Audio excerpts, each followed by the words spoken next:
Ready? Okay. So, thank you for waiting. Good morning, bonjour, goedemorgen to everybody here in the room in Brussels and online to this first conference on the freedom of scientific research. And actually today, congratulations to all of us. We are celebrating the International Human Rights Day, 10 December 2025. My name is, I better fill that in, Gareth O'Neill. I am a principal consultant in open science at Technopolis Group, and I will be your moderator for today and tomorrow, actually. This is the first conference on this topic co-organized jointly by the European Commission and UNESCO, two of the culprits we have here in the front. Maybe to zoom in a bit on the term itself, freedom of scientific information, or freedom of scientific research. This is the freedom of scientific research focusing on researchers and their right to freely define their research questions, select and employ their methodologies, gather data, develop theories, and share their results openly or otherwise. This is of course linked to another big term which you will all know and have heard, academic freedom, which is slightly different. This focuses on the freedom of academic staff and students, and specifically engaging in research, teaching, learning, communication, without any external or internal interference or the fear of any reprisals of any kind. We're going to hear a lot more about these topics over the course of today. Before we start, we have a couple of housekeeping remarks. So I note that we have around 100 odd seats. The room is filling up here in Brussels, and I believe we've also got over 600 registered online. I'm not sure how many of them are online at the moment, but good morning to you too. For those of you on site, please ensure your mobile phone is switched off, or it's on a buzz, or it's in your pocket. We'd rather not hear it as people are talking. Please also keep your badge on you, for those of you here, for security reasons, just so you can show yourself and people can see your name. Some of you may have opted out for being photographed. If that's the case, you should have a different color, so please do wear it so the photographer who is creeping around here knows, and our colleague Ben as well, here with the camera. If you have a question in the room, please raise your hand and I will try to get to you. That goes throughout the entire day. I may not be able to get to all of you if there's lots of questions, but I will try to make it up to you. In any case, you'll see in a moment we'll have Slido. You can always put a question in Slido, but if you're here in the room, feel free to put your hand up and I will ask you the question or ask you to state the question directly. For those of you online, you can of course at any point ask questions through Slido. That also goes for comments, by the way. They don't have to be just questions. You may have a comment you want to give us. We have two hashtags for the event. I don't know if that's on there yet. One of them is Choose Europe, and the other one is EU Research Area, for those of you online posting on social media. That's here at the bottom. And last but not least, there is the Wi-Fi, for those of you who need it. It's an open network. It's the hotel/Wi-Fi. Worked for me, so it should work for some of you, although it may be slow if there's a lot of us drawing from it. Okay, let's go directly to Slido and give it a shot. We're going to be using Slido a lot today, so it's good to get used to it now. Here is the QR code. I would ask all of you in the room, those of you online, to give it a shot. And we will have two questions there, but could somebody put their hand up if you've gotten in and you can access the questions, just to be sure. Thank you. I will give that a moment. We will leave this on the screen just while some of you are filling it in. And Slaven, you're the maestro for Slido today, is that correct? Yes.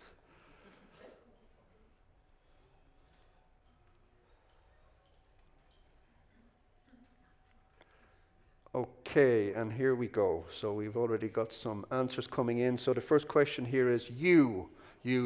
What is your primary role? Are you a research manager, a researcher, a policymaker, other? Do you work in an association? Are you a student? Do you work in academia? I'm not sure if there's more underneath there.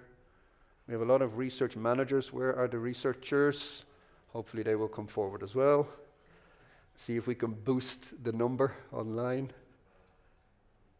So we'll give this a moment, but it's looking like mostly research managers and researchers.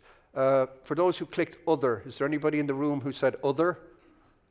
I'm just curious what you are. Shout out. I represent the university in Brussels, so could be research. Could be, okay, yeah. Could be working in academia. So you've multiple hats. Yeah. Thank you. Okay, I think we can jump on to the next question, but as I see, mostly researchers, research managers, and then a mix of roles. Second question, how knowledgeable do you consider yourself on the topic of freedom of scientific research? I'm here to learn what it actually means. I can hold a decent conversation about it.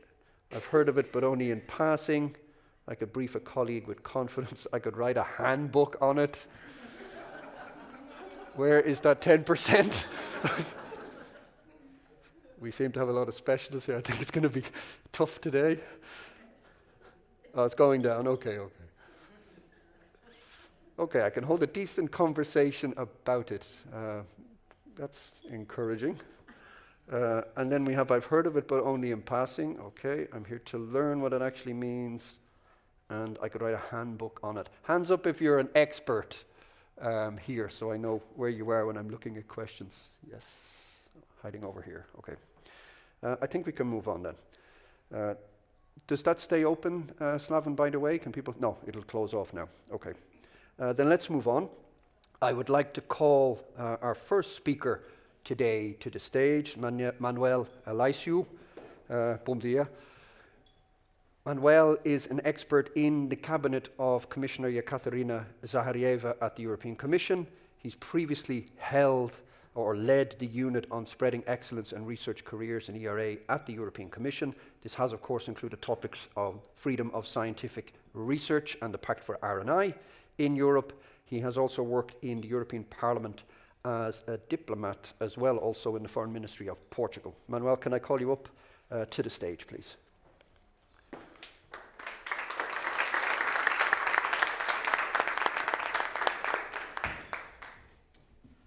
So, good morning. First of all, I would like to say that, contrary to what is my habit, I did look at the agenda of this event. And I see that it's really a full day of discussions, I see that there are discussions with people who know personally what it is to suffer restrictions on the freedom of scientific research, about the threats to the freedom of scientific research, about what is actually happening legally, factually, regarding the freedom of scientific research in Europe. And I think this is extremely important so that we have a good assessment and a good understanding of what is going on, because of course that has to guide our action. But I think that you will also have discussions about good practices, which is great to hear, because it shouldn't be all doom and gloom. And I think Europe is a good example in the world, if not probably the best example in the world in this respect. Although, of course, Europe may be decaying and have weak leaders, according to a certain president. But still, I think Europe is certainly a beacon in terms of freedom of scientific research, and that's something that we should be proud of. All of this will be explained by many of you, many speakers throughout the day, much better than me. So I would like rather to take a step back and to ask, why is it that President von der Leyen speaks frequently about the freedom of scientific research and the importance to protect the freedom of scientific research? Why is it that Commissioner Zaharieva speaks frequently about this in her speeches, interventions, discussions? And why are we, or rather you, because I have to leave in a few minutes, why are you here all day to discuss about it? And I suppose we can answer this in different ways. Freedom of scientific research is important. I think we can all agree. Why? It is important for competitiveness, certainly, for economic growth, to develop knowledge. It is important to ensure that there is trust in science. that we have informed policy making. All of these things are true, I think. All of these things are important. But still, I think there's a more fundamental reason. And I will quote Article 2 of the Treaty on European Union, just as a reminder, which says that the Union is founded on the values of respect for human dignity, freedom, democracy, equality, the rule of law, and respect for human rights. And I think, without going now into constitutional legal considerations, we can all probably intuitively understand that you cannot have a union founded on the values of respect for human dignity, freedom, democracy, rule of law, etc., without having a freedom of scientific research. Because freedom of scientific research means, to me, the freedom to be curious, the freedom to ask questions, to know, to experiment, to discover, the freedom to understand, but also the freedom to disagree. So any society in the world that does not, that calls itself a democracy, cannot but respect the freedom of scientific research. So what does this mean for us, for the European Union, for your work here today and in the future? I'm now going to be a bit selfish, I confess. My immediate concern is that we have work to do in terms of enshrining the freedom of scientific research into law. Now, this is a bit different than what we've done so far, because today, as you know, the freedom of scientific research is a right under the Charter for Fundamental Rights, but this does not allow the Union to expand its competencies and to legislate necessarily on the freedom of scientific research. That's Article 51 of the Charter, which is often overlooked, but is very important. Nevertheless, I think we do have a good reason to legislate at European level on the freedom of scientific research, because, to me, it is a condition, a necessary condition, to develop the European research area. The European research area, as defined by Article 179, is the freedom of movement of knowledge. And knowledge cannot move freely if researchers are not free to pursue their work. So to me, it is more than an implication of the European research area. It is a basic condition to develop the European research area. So for me, it is undoubted, it is beyond doubt that freedom of scientific research should be enshrined in the ERA Act. And this is exactly what the European Parliament has asked us to do, and what the President of the Commission has announced that we would indeed be doing. But this also, and as to the how we do that, really I trust you to answer that question and to discuss that. But this does raise an interesting question, which is, if we are indeed one of the places in the world where freedom of scientific research is respected, why do we have to enshrine it in EU law? Why is this so important? Why is this necessary?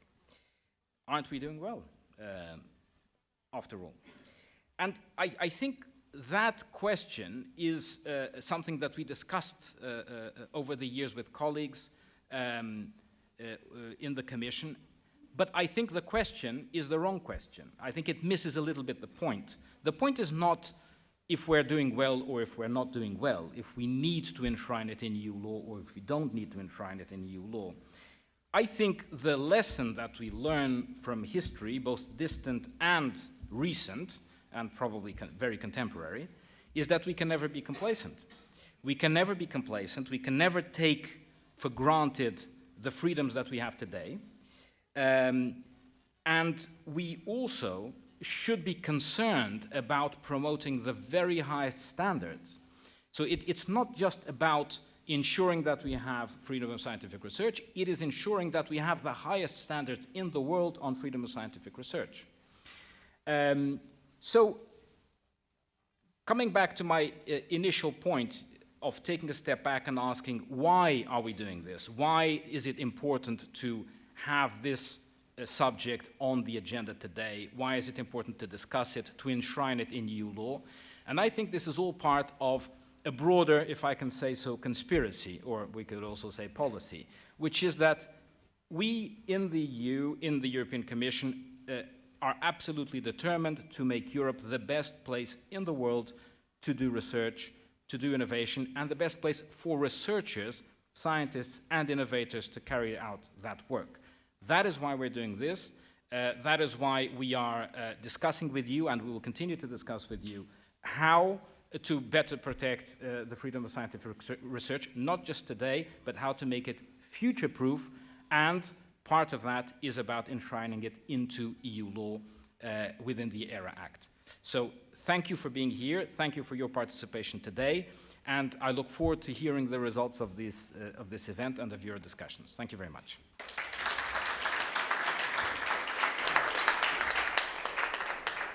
Thank you, Manuel.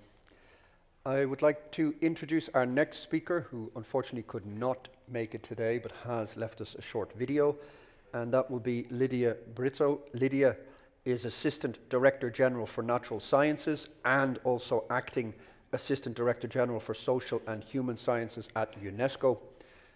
Lydia was a former Minister for Higher Education, Science and Technology in Mozambique, and has held a variety of senior functions at UNESCO since 2009. This includes Regional Director for Sciences in Latin America and the Caribbean, and Director of the Multi-Sectoral Regional Office for Southern Africa. And Sami, if you can roll that, please. Ladies and gentlemen, it is a great pleasure to welcome you to the Conference on Freedom of Scientific Research, the first jointly organized with the European Commission.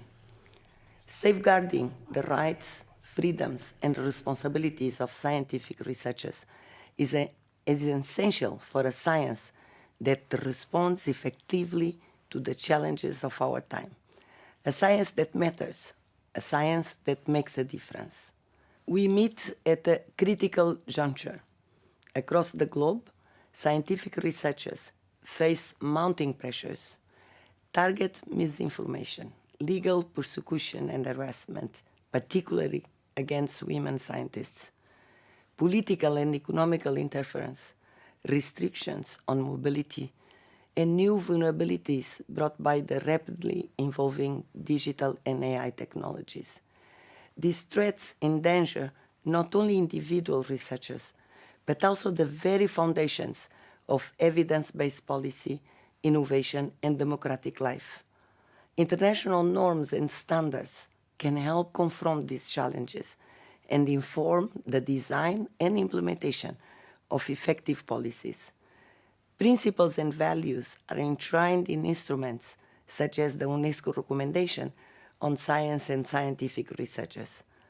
Yet, what we lack are robust data to identify areas of concern and set priorities, as well as practical tools, good practices, and policy guidance to strengthen implementation on the ground.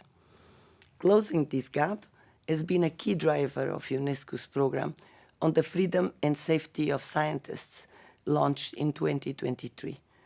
This is why we joined forces with like-minded institutions such as the European Commission. We are deeply grateful for this fruitful cooperation and look forward to continuing our work together to ensure that science thrives, free from interference and censorship. I wish you all engaging and insightful discussions. I thank you very much for your attention.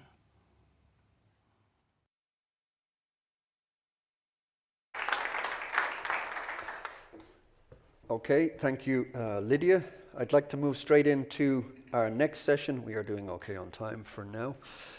And that session is When Science is Silenced, Researchers Share Their Stories. I would like to immediately call up two researchers. You're going to hear their own personal stories on how they have faced harassment, censorship, or persecution. And they're going to make it clear, I think, for many of us why promoting and protecting scientific freedom is so important. So we'll have two researchers here with us, and then we'll see some videos of other research afterwards. Could I call up, please, Rahasabet Sarvastani? You're here, up onto the stage. You can take one of the middle seats there, please. This one here on the left. Stairs are here, or on the other side. And could I also call up Pius Mosima? I think you are in the corner, yes. And if you can also take a seat on stage, please.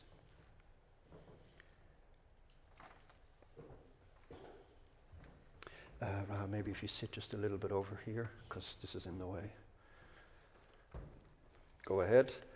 And I am going to pass the floor to you guys. I'm going to let you tell us your stories.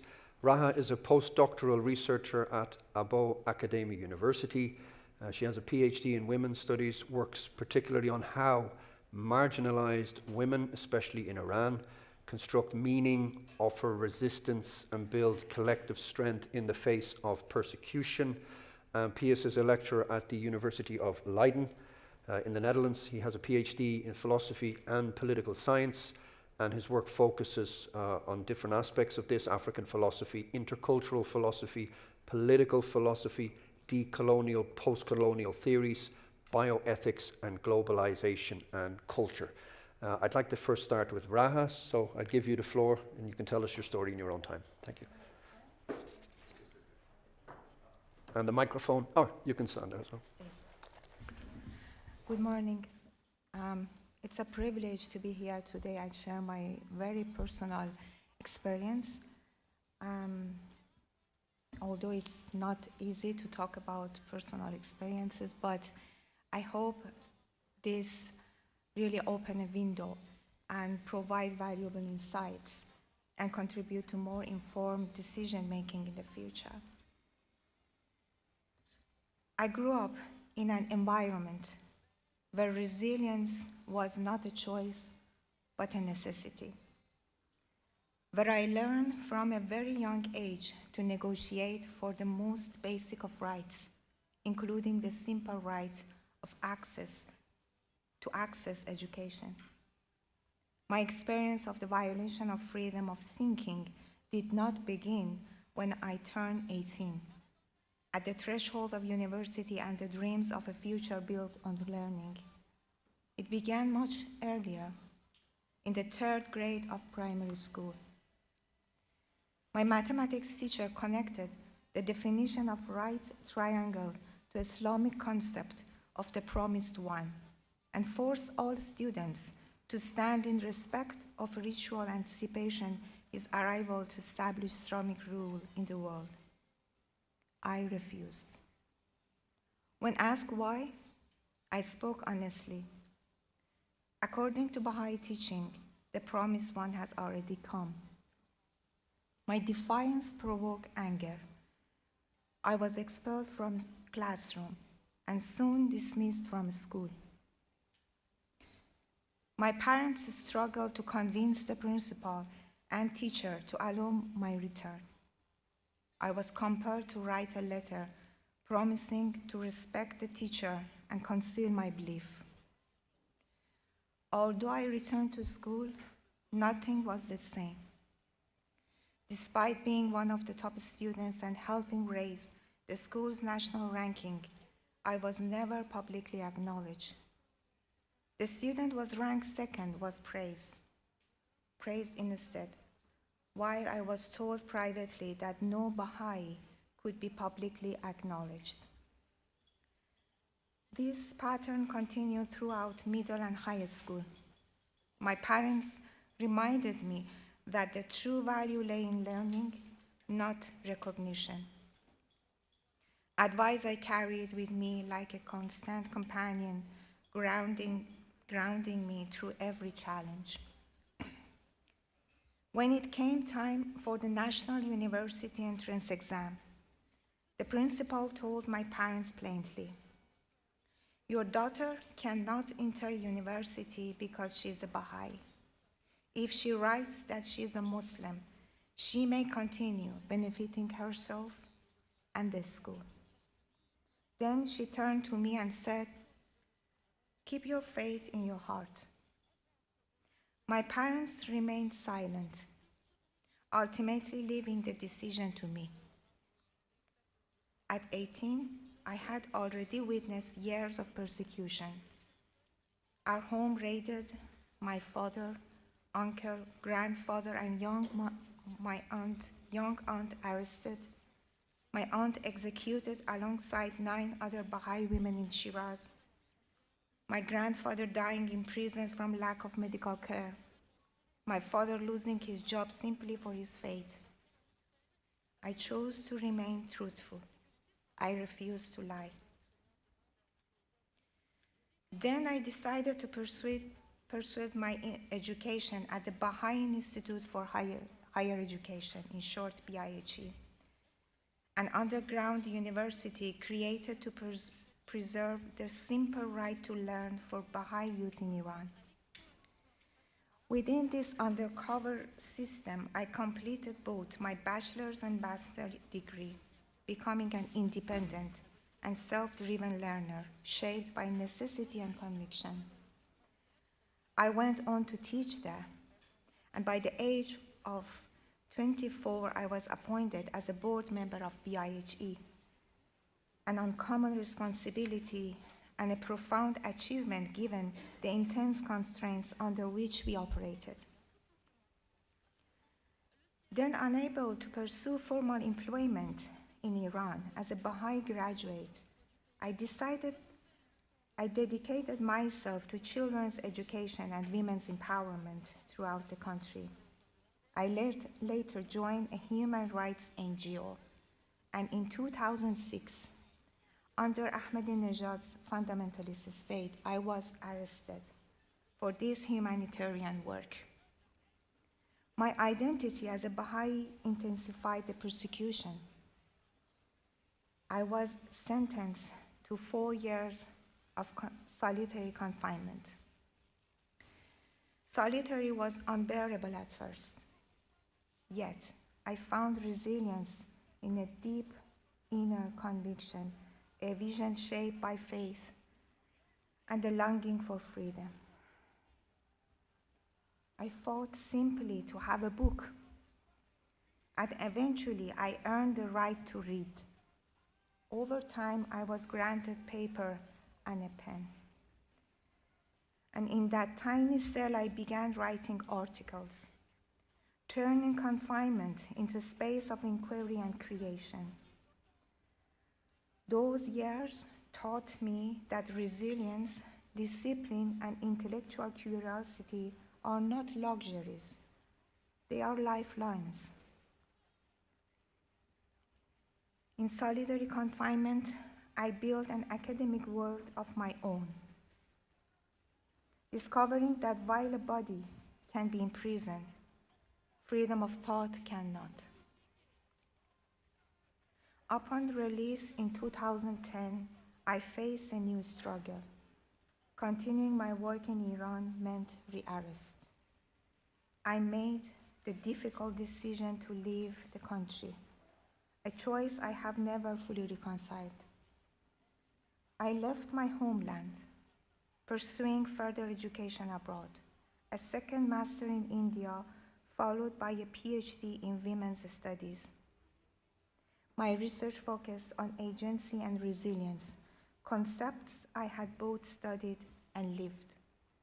After years of effort abroad, I was unable to secure employment. And in 2017, I returned to Iran. Despite holding a PhD and having extensive teaching and research experience, I was barred from any work because of my faith and my history as a political prisoner. I was only through the support of Scholar at Risk, in short, SAR, that I was able to continue my academic path. In 2020, SAR enabled me to take a visiting researcher position at the University of Oslo in Norway. Sitting in my office there for the first time, I could not hold back my tears. I was finally free to read, write, teach, and speak without fighting and fear. Yet, even after gaining this freedom, the struggle to exercise it didn't end. Restriction simply took new forms. I had to navigate unfamiliar academic system, revalidate my credential, and rebuild a scholarly record that had been deliberately erased by censorship in Iran. I retook pedagogical and supervision courses to meet European standards, reconstructed my publication history, much of which had been wiped out, and learned to navigate entirely new academic expectation and environments. Through perseverance, I completed a book, contributed to international edited volumes, and secured a postdoctoral position at the Turku Institute for Advanced Studies in Finland. Today, I continue this journey at Åbo Academy University, where I have been awarded funding to pursue another 2 years of postdoctoral research. Yet even now, the future remains uncertain. As global politics grow increasingly unstable, the situation of forcibly migrated scholars from certain countries continues to fade. I cannot know whether my years of academic struggle will lead to a position through which I can truly serve humanity, or whether I may one day be forced to return to my country. My journey mirrors the reality of countless scholars living as others in any country, whether under authoritarian regimes or within democratic system. It's a path layered with complexity, navigating obstacles, defending one's integrity, and striving to contribute knowledge in the face of systemic exclusion. Much of contemporary knowledge exists beyond dominant Western frameworks. By empowering scholars from diverse backgrounds to research and teach and share their perspectives, academic and non-academic institutions open the door to a broader spectrum of ideas, fostering genuine intellectual freedom and extends far beyond narrow, conventional models. The principles of freedom of thought, conscience, and belief are not abstract ideals. They are practical necessities. Without them, scholars cannot fully contribute, challenge power, or expand understanding. Freedom is fragile, historically contested, and demands care. Academic freedom survives only when scholars resist coercion, question authority, and uphold truth against political pressure and disinformation. For marginalized and minority scholars, defending this freedom is not optional. It is essential for the very possibility of inquiry, innovation, and social justice. The demand for academic freedom and freedom of thought is not merely institutional, it is profoundly human. It is both a moral and political commitment, one that safeguards the condition necessary for independent thinking and genuine learning and sustainable development. Thank you.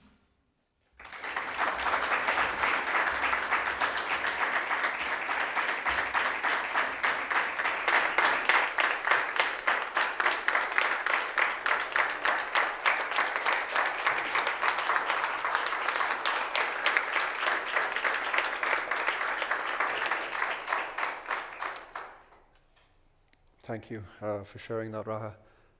Piers, can we call you up as well, please? Just watch this one here. There's a shadow for the photographer, so I keep it down. Go ahead. Thank you very much. Good morning, everyone. And, happy to be here to share my experiences on academic freedom. But I wouldn't be too personal. I would try to be a bit much more personalistic. I'll look at the global orientation of silencing academic freedom in Africa. I must say I cannot boast to talk of the whole continent. I mean, it's a large continent, but there are some trends that cut across the entire continent that silencing academic freedom represents. So these major trends, these major themes are the things I'm going to highlight here and how they have impacted scholars across the continent. So the major problem, what are these challenges? The first thing I'd like to say is that, academic freedom goes with democracy. If democracy is not well implanted in a place, it's a major problem. They are supposed to be comfortable bedfellows, because if there are good institutions, then academic freedom will be well protected, well defended, etc. On the contrary, what we find is that the current state of the continent is a huge disappointment. I'm really sorry to say that, as far as democracy is concerned. We have regimes of terror and ideological confusion, we have corruption, we have wars, we have diseases, so many problems. And so it is really difficult. The platform makes it difficult for scholars to thrive, because with this turbulence, with this political turbulence, another kind of turbulence comes up, epistemic turbulence. And when there is epistemic turbulence, then you don't expect anything about academic freedom. Well, in the case of Africa, I'm sorry, I'm not a hard post-colonial theorist, but it comes a bit from colonialism. For example, look at the way the colonial masters established universities as, training administrative centers rather than centers for critical thinking, rather than centers for difference. It was a way of saying, hey, let's look at ways to colonize the other better. Let's look at ways of making you follow us the better, rather than making you think independently, think critically.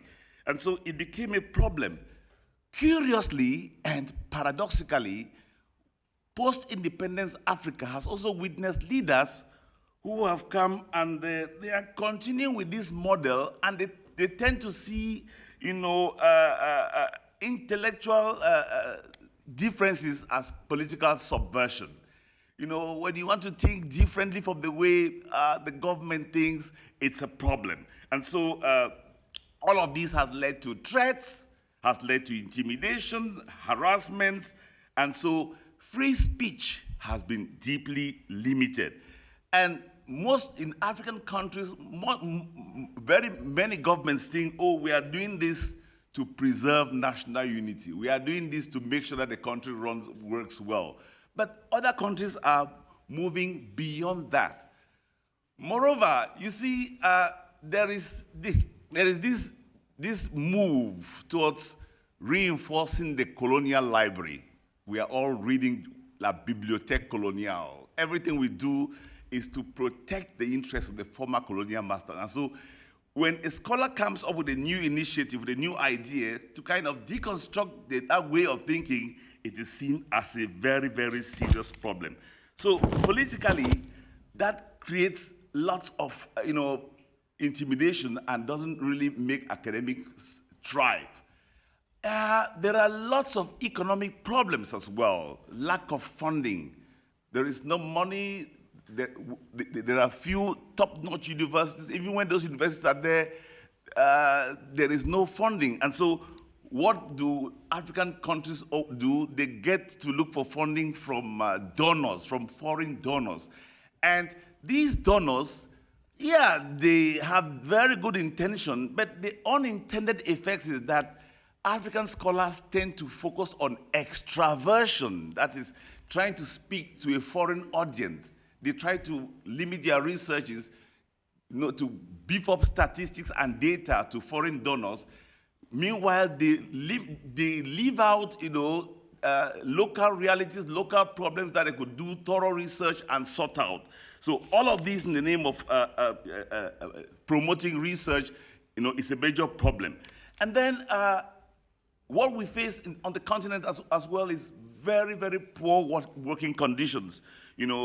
Poor remuneration, and this leads to brain drain. Most of the top-notch scholars are leaving and going to the West, going to Europe, going to America to look for better conditions where they can actually succeed. And then over the years, we tend to see cultural norms and religious influences in research.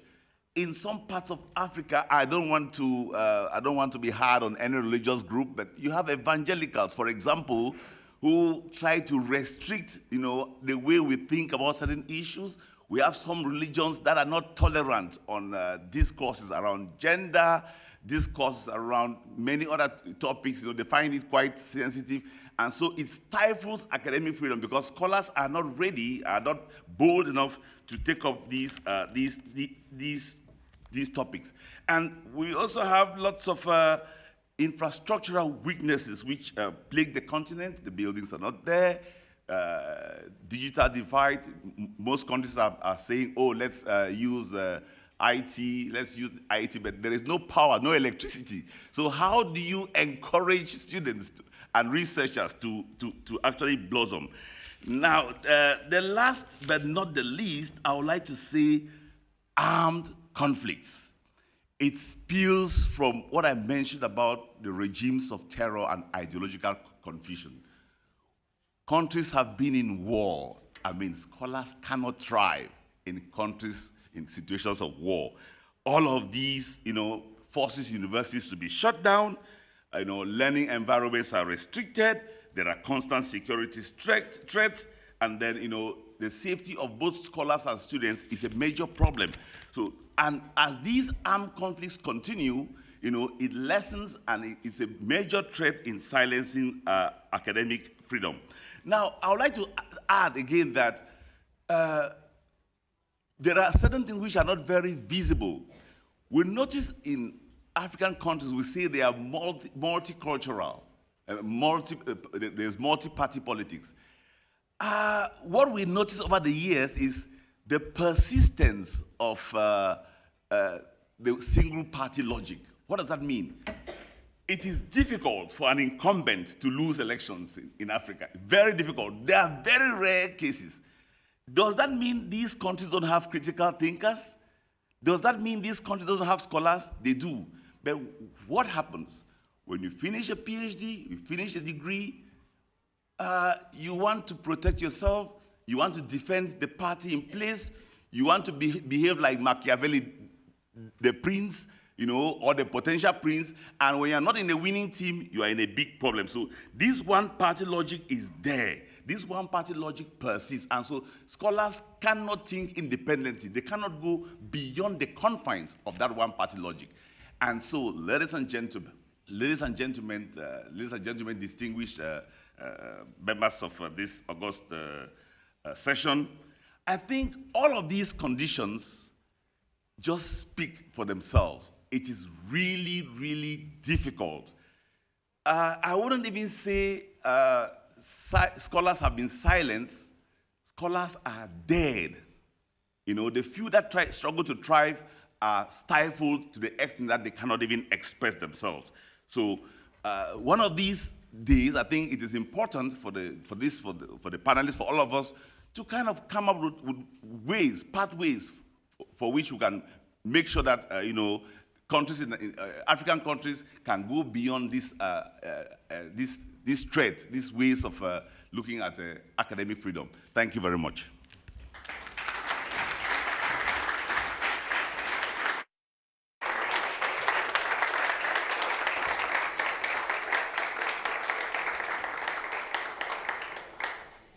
Thank you, Raha, Pius. I quickly check if there's any comments or questions for either of our speakers before I go on to the videos. So if there is a question here in the room or on Slido, I look at Slaven briefly. Okay, I have a question, but I'm going to come back to it after the video if you're okay to sit here. I think they'll put the video on the screens for you. We've got 3 researchers who will tell us their stories now briefly. We have Ergon Kugler is a researcher at the University of Barcelona working on neo-Nazi and extremist cells online. We have Chris Serino, who is a researcher at the Brazilian Health Council, studying false narratives in and about the Amazon. And we have Nadia Burras, who is an assistant professor at Leiden University, specializing in the history of Moroccan migration. So we're going to see their videos now. Sami, can you please roll that?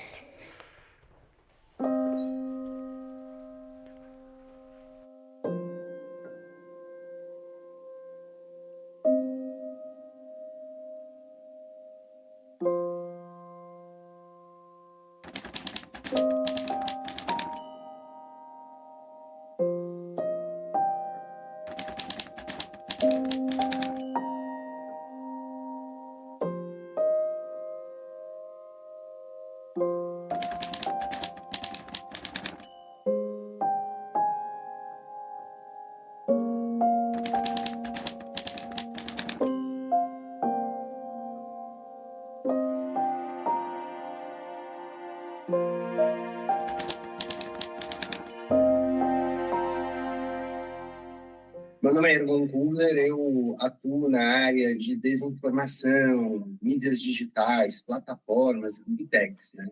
E eu comecei a pesquisar isso desde a graduação, onde eu fui ver, mais na pegada de políticas públicas, essa discussão do quanto a desinformação, as chamadas fake news, elas impactam as políticas públicas, só que com o tempo isso daqui foi migrando para lidar, inclusive, com crimes no ambiente digital. O processo de radicalização, inclusive, dessas comunidades não acontece da noite para o dia. E os algoritmos, eles operam para manter o usuário na plataforma, mesmo que o custo disso seja ali estimular para mais teorias da conspiração, negacionismo.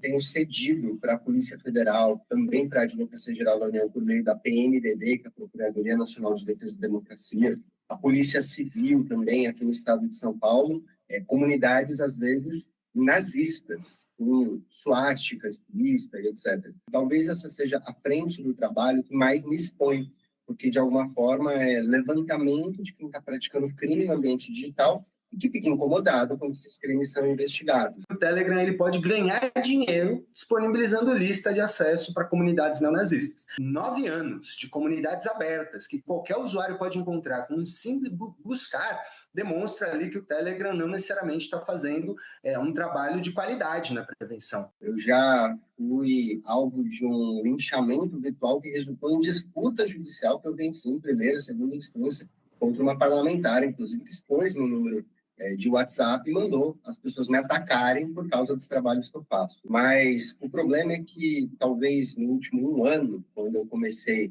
a ganhar um pouco mais de acesso, visibilidade, espaço na imprensa, e especialmente passei a integrar também o Conselhão, que é o Conselho de Desenvolvimento Econômico e Social Sustentável da Presidência da República, isso daqui parou de ser somente ataque, desrespeito e xingamento, e passou a se tornar, inclusive, ameaça de morte, dizendo que estão preparando armas para me matar, pessoas postando foto com armas, com teaser, com tantas outras coisas. E, recentemente, infelizmente, eu estava numa audiência pública e descobri que um cidadão saiu do estado que ele morava, se deslocou até Brasília, na audiência pública que eu estava participando, para me gravar, publicar nas redes e postar coisas me ameaçando de morte. A gente mapeou as desinformações, as fake news relacionadas ao autismo no ambiente do Telegram. E o crescimento, deputada, foi de 15.000% do volume de desinformação ao longo dos últimos 5 anos. A exposição na imprensa, que é muito importante para a gente que é da academia, que é pesquisador,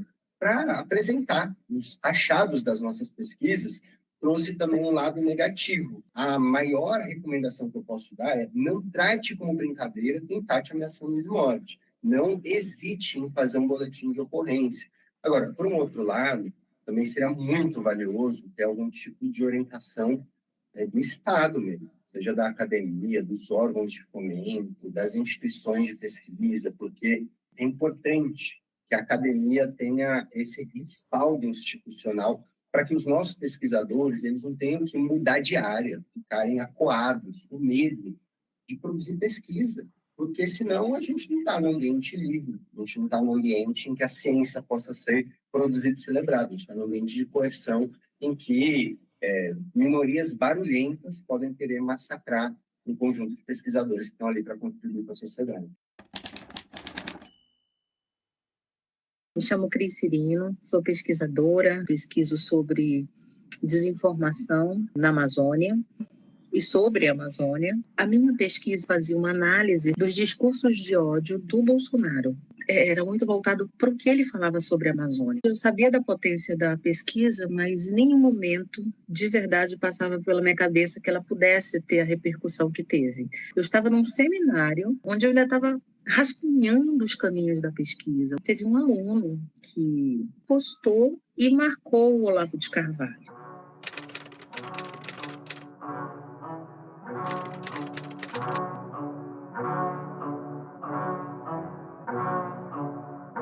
Quando o Olavo de Carvalho replica o post desse aluno, foi quando Eduardo Bolsonaro republicou. E o mais chocante foi a rapidez com que isso aconteceu.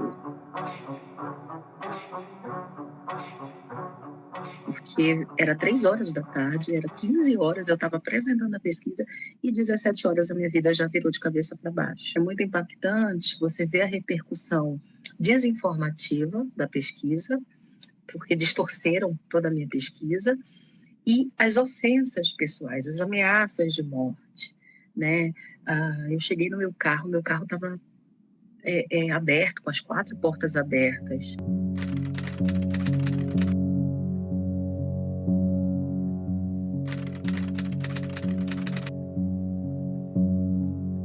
Meu orientador tinha acabado de ter uma filhinha e a filhinha dele também estava sendo ameaçada de morte, né? E nós fomos até o Ministério Público, fizemos a denúncia, registramos, fomos a uma delegacia de crimes cibernéticos, mas não foi adiante. Isso diz muito sobre a pesquisa, mas diz mais sobre que país é esse que a gente está realmente. Será que nós somos realmente pesquisadores que podem se sentir seguros com os temas que a gente desenvolve? Que eu desenvolvi um transtorno de ansiedade generalizada, o medo da morte ali muito fortemente, só eu e minha filha. Então, hoje eu me arrependo um pouco de não ter dado essa sequência, mas eu não me vi apoiada juridicamente. Então, aquilo me tomou de uma forma que eu não dei conta. Hoje eu estou indo para um outro campo, que é o campo dos estudos sobre desinformação em saúde, que é uma outra área muito também sensível no país. E eu não vou mais frear realmente a minha missão enquanto uma mulher amazônica de Belém do Pará e que precisa falar sobre as queimadas, as mentiras sobre as queimadas da Amazônia, sobre os povos originários no território, falar da Amazônia na Amazônia e sobre a Amazônia. Então eu acho que isso é fundamental e eu estou bem mais fortificada emocionalmente e essa é a meta.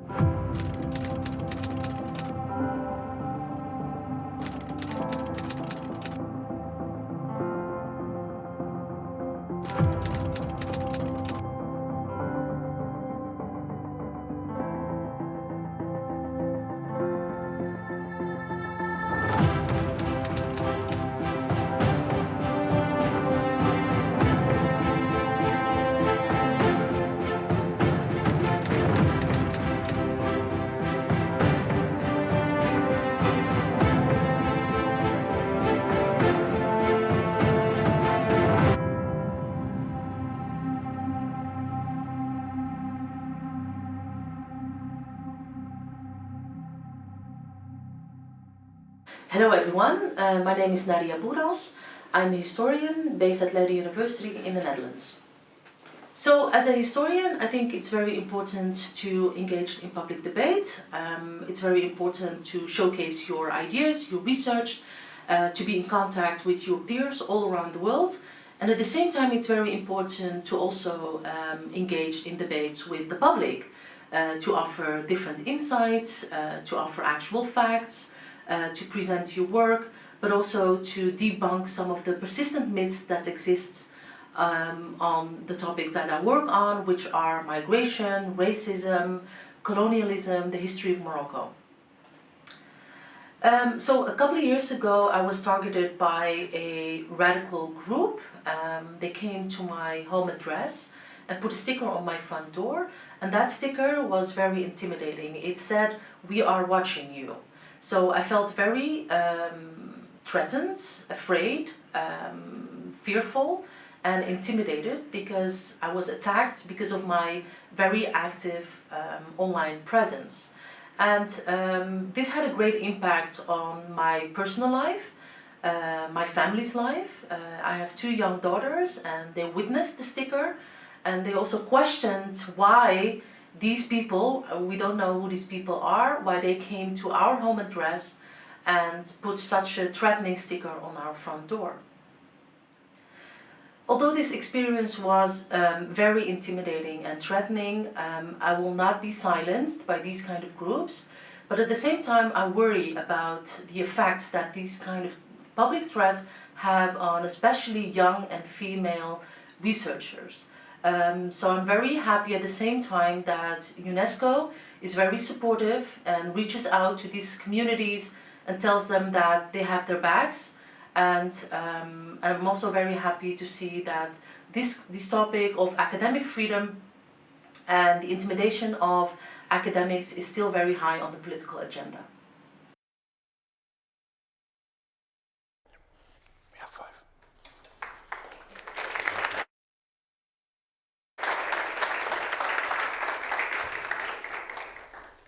Okay, thank you to our speakers in their videos.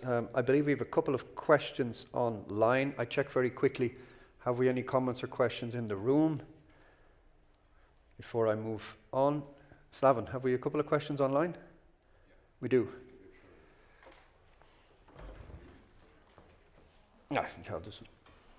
So there have actually been some questions online, and first a question for Pius, and I think also Raha, you might want to comment on this.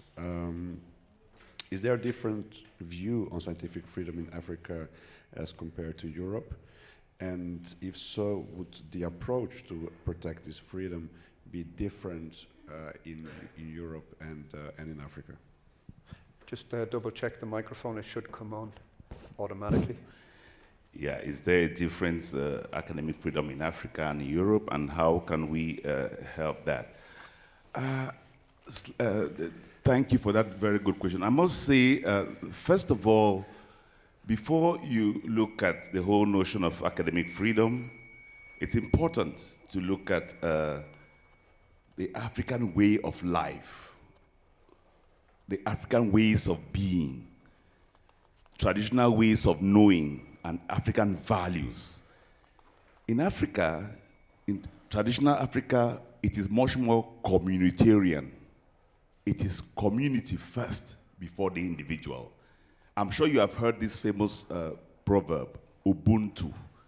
I am because we are. Since we are, therefore I am. Community takes precedence before the individual. And so, but in the Western world, it's different. It is a cogito ergo sum. It is I think, therefore I am. It is individual autonomy. So when you talk of academic freedom, all our ways of knowing are geared towards reinforcing community. Whatever actually goes against community is a problem. So the major challenge now is to look at ways of reinforcing this submerged individual, this submerged self that the community has submerged. That is our major task. And force out or come out with a dialectic between the self and the community. In this way, academic freedom can have more meaning. Because like the question logically says it all. If we stifle the self, if we continue stifling the self, there are many things communities, African societies, African nations are going to lose. So the challenge now is to help the self, to give the self, to empower the self, and to engage in this dialogue between the self and the community. So that's what I think I can say for now. Thank you, Pius. And I see, well, one or two other questions here. I'm going to ask Raha this one, if you can see it here as well. Do you see what you experienced yourself, or parts of this, now taking place in other parts of the world?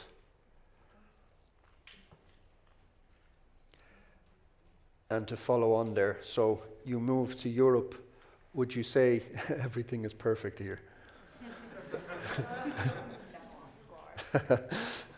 Just give it one moment to, yeah. I may. Should be okay. I think I may share just one idea, that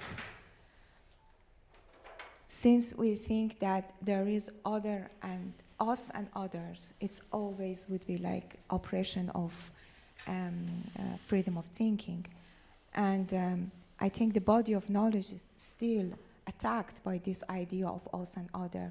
So we usually have a kind of like boxes of knowledge on the table, either in Asia, South Asia, or Europe, or whether anywhere in the world. And if you are a student or researcher in that specific country, you access to that boxes of knowledge. You don't access to the whole body of knowledge.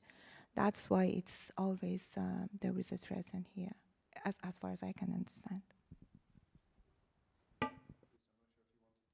As well.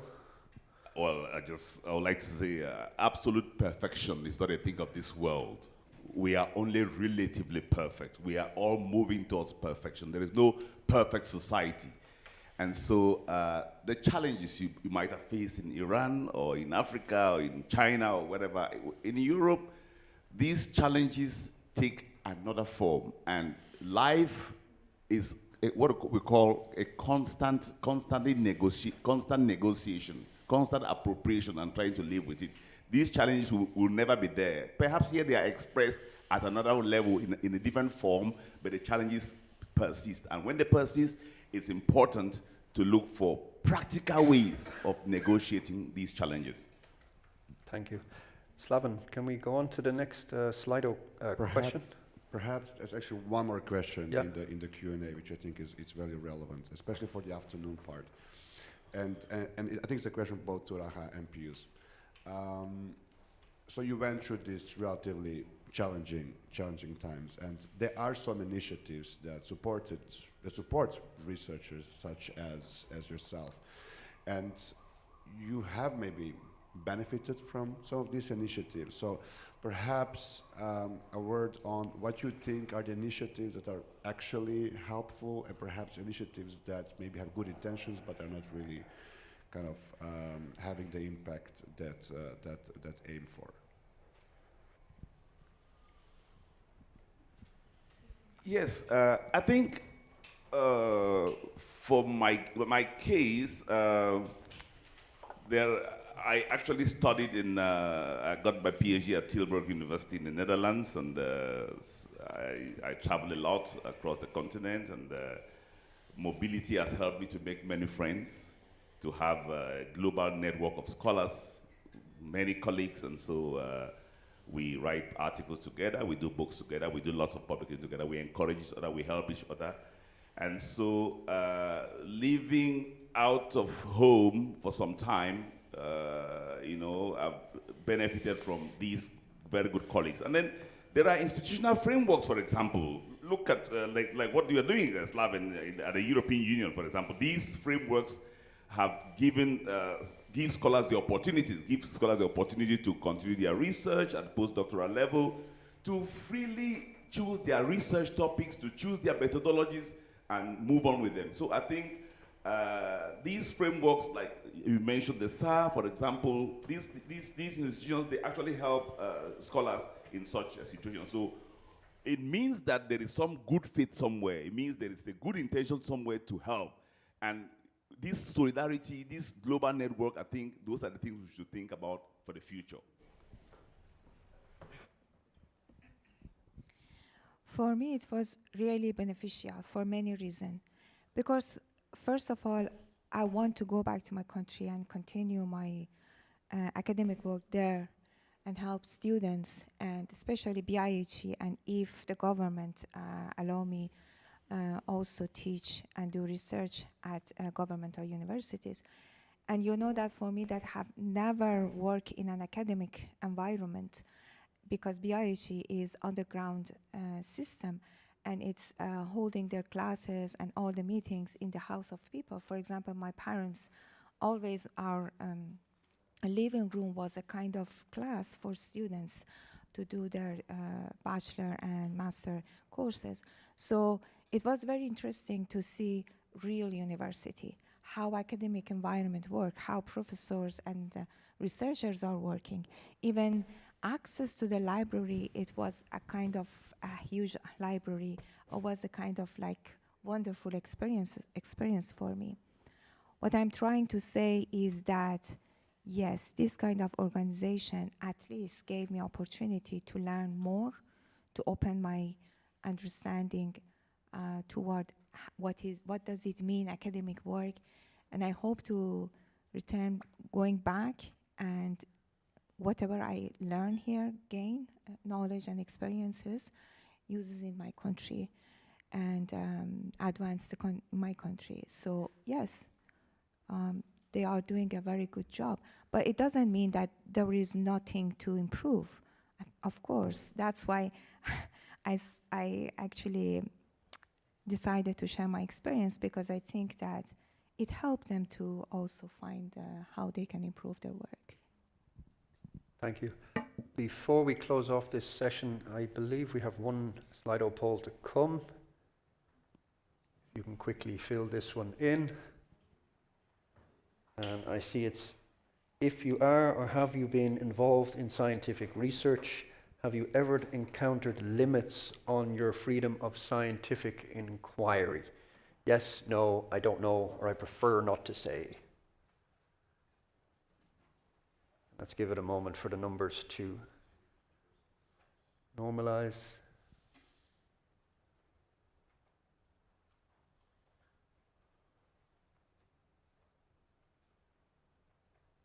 So we see no predominantly 2/3, but yes is fluctuating around 1/3.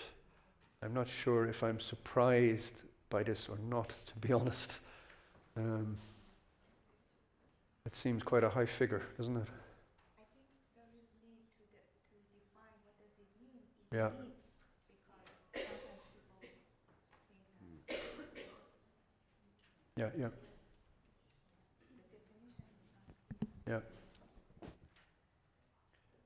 And we may get some comments on this, I guess, in Slido as we go across the day. Okay, we're going to move on. I'm aware of time. We're going to run over a little bit, but I did want to hear a bit more from our speakers. So thank you for sharing your stories with us. You'll be here today as well. You'll be there at lunch if people want to talk to you. I'll probably come back to you a bit later on, just so you know. So please thank our speakers.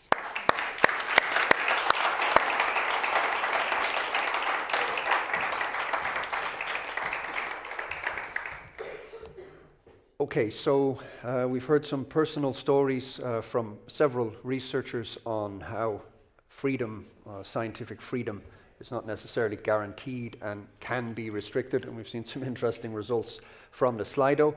Our next session is on what the data says, expert findings on scientific freedom. And here we'll zoom in a bit more on empirical data and analyses on the state of scientific and academic freedom in Europe and beyond. And I would like to immediately call to the stage Denise Roche. Where are you? Yes, you're over here. So come on up. You can take the steps here if you want, or come all the way around.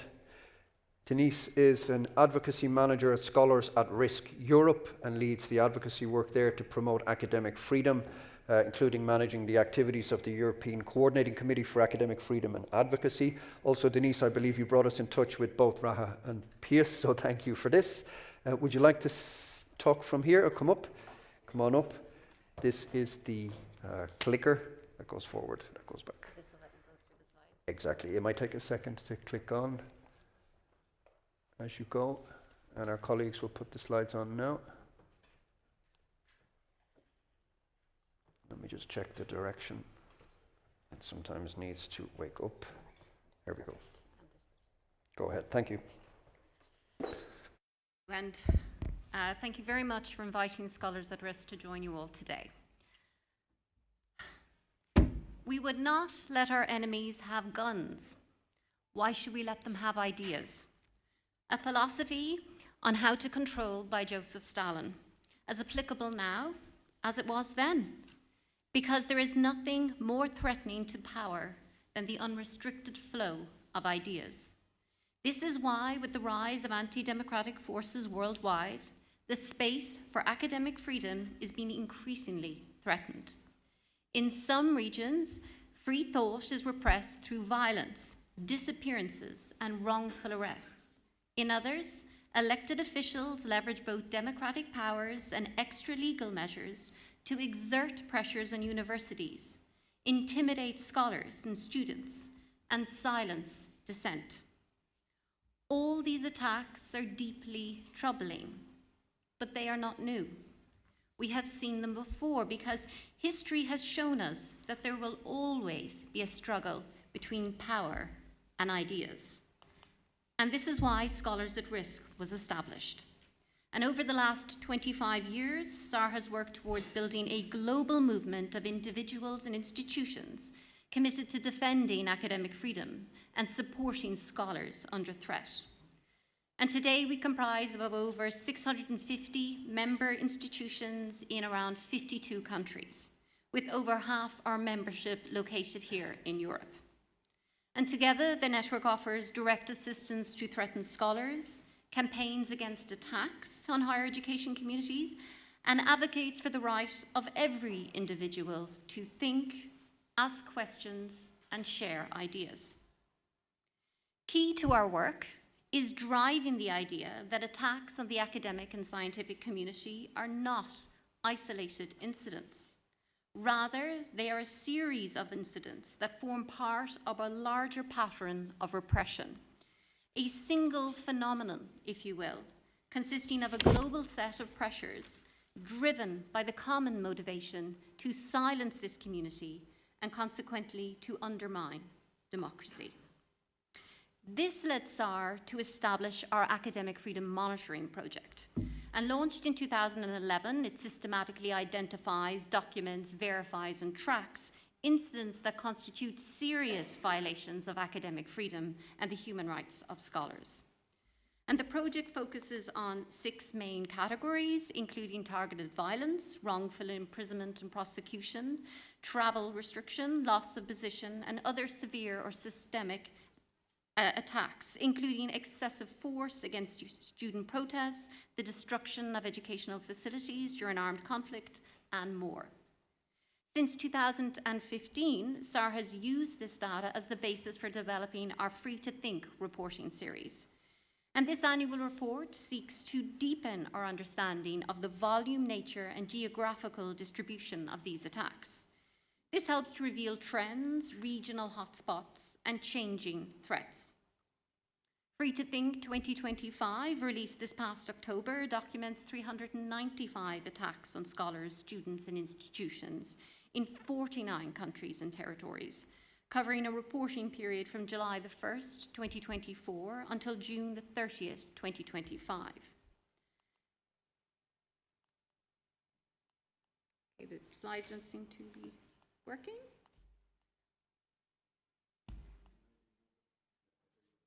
Okay, great. So before I go into the key findings of this year's report, I want to emphasize that the figures we discuss represent only a small portion of all attacks that took place during this reporting period. So the report is intended to be illustrative and descriptive, pointing to the common types of attacks. It is not designed to be a complete record of all attacks worldwide. So rather, the combined aim of the monitoring project and the reporting series is to raise awareness of the problem, end the isolation of victims, promote accountability, and mitigate, deter, or otherwise prevent future incidents. So what are the key takeaways of this year's report? So there are 5.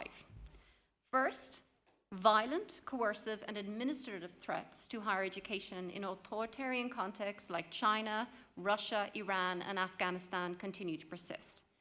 These are intended to forcefully impose official narratives, ideologies, or power structures, regardless of the rights or freedoms of the population.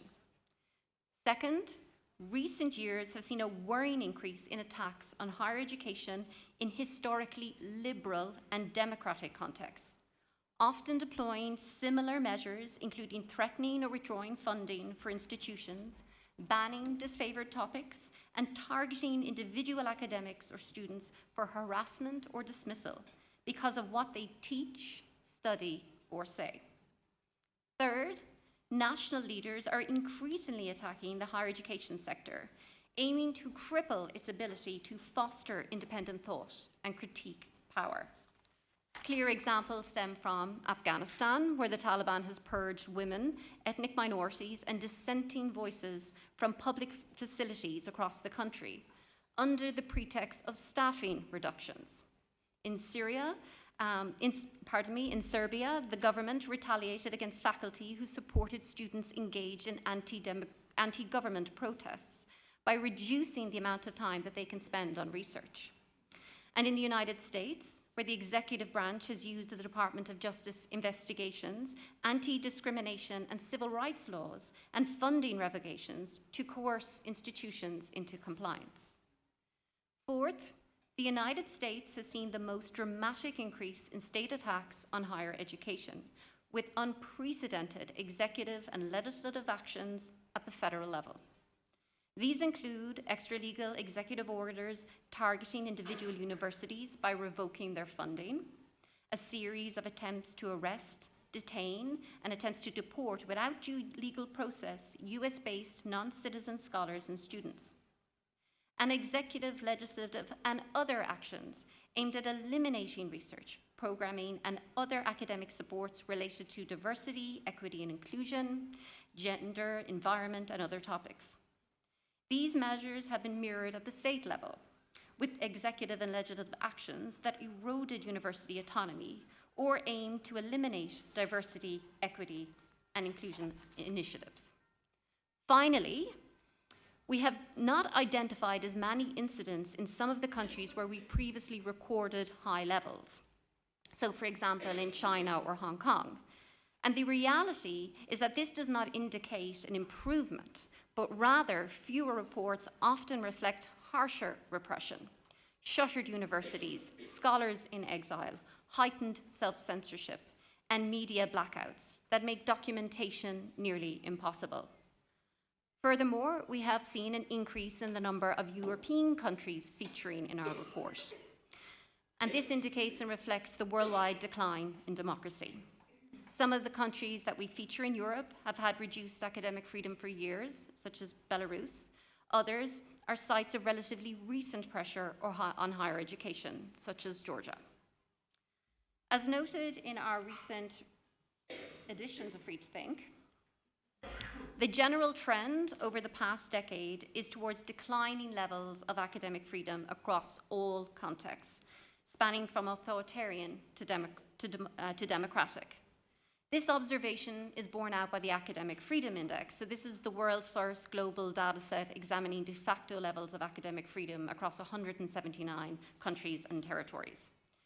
And while in some contexts these declines have occurred gradually, for example in the United States where we've seen a decline since about 2014 until 2024, the overall space for academic freedom has contracted at an increasing rate worldwide over the past decade. So this slide from the index, for instance, depicts a turning point around 2019-2020, when academic freedom slid abruptly in the number of countries illustrated. In our estimation, not since the 1930s have so many scholars and universities faced so many threats, whether from war and conflict, the pandemic, authoritarianism, or anti-democratic backsliding, in places that had relatively healthy levels of academic freedom. The type of threats that academic freedom faces differ across regions and between countries. However, whether we are talking about threats that happen in the US or China, what is key to know is that while the manifestations of the attacks may differ, the motivations and the intent behind them remains the same. It is to control the academic and research space. And to be clear, regardless of the type of attack or location, they all have significant adverse outcomes.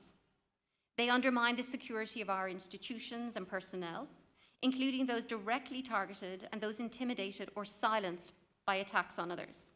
They impose restrictions on access to higher education by targeted and vulnerable groups. They undermine research, teaching, and public discourse, eroding not only academic and scientific quality, but social, political, economic, and cultural development. And insofar as higher education contributes to pedagogy, materials, and teacher training, attacks on higher education can undermine education at all levels. They contribute to brain drain, the flight of scholars and students, as well as brain drag, which has been defined as the lost personal, professional, and creative productivity that would have been, but for the rational fear of retaliation. They undermine national investments in education and exacerbate inequalities within the local and global knowledge economies. They disrupt increasingly important flows of higher education students and staff and research between countries, depriving everyone of the fullest benefits of cross-border intellectual exchange and research. On an individual level, they are deadly.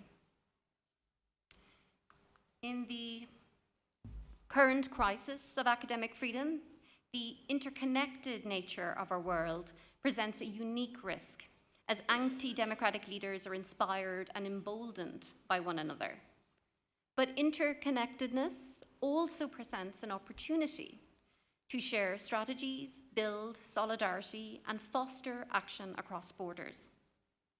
This year, SAR amplified our efforts to strengthen partnerships and convene stakeholders throughout the world. We have helped launch academic freedom regional coalitions in the Americas, Africa, and Southeast Asia, and are working to have coalitions in every region in the world within a decade. In Europe, our European office was launched in 2018, and we are based in Maynooth University in Ireland, and we work to coordinate our national sections and partner networks based here in Europe. In the United States, where SAR is based, our headquarters are based, they are countering federal and state attempts to intimidate and divide universities, facilitating information exchange and solidarity building throughout the higher education community. Working with our network, we continue to offer urgent assistance to those at greatest risk, and you would have heard from two of our outstanding scholars today. This year, SAR supported over 500 scholars, including securing 215 placements. So what would SAR ask of the international academic and scientific community to do in response to these attacks? Well, a great many things. And we have a list, a very detailed one in our Free to Think publication, which I encourage you all to read, and it's freely available on our website. But we would ask you today to reflect on the importance of academic freedom, freedom of scientific research and institutional autonomy, not only to your work, but to society at large, and to consider how you can invest in training and research in this area, as well as in measuring, monitoring, and reporting alleged violations, and indeed how to highlight positive developments that might serve as good examples of good practice for other states or institutions to follow. We would also ask you to consider supporting a threatened colleague abroad who is unable to continue their research and teaching due to conflict or infringements on their academic freedom. It is a meaningful way not only to help a threatened individual, but also to support the continuation of important research, including findings and insights that might otherwise be lost. In the years ahead, solutions to a great many global challenges must be identified.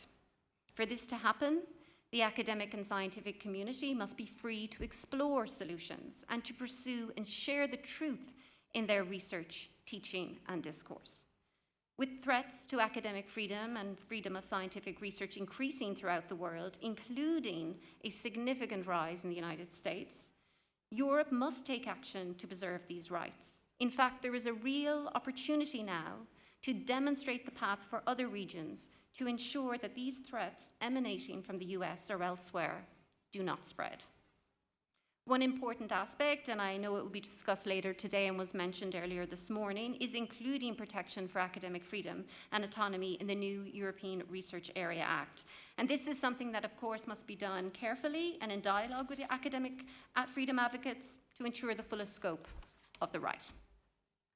Finally, it is important to stress that SAR's data makes clear that universities are amongst the first targets of attacks in places experiencing democratic decline, where autocratic leaders censor discourse and sanction dissent.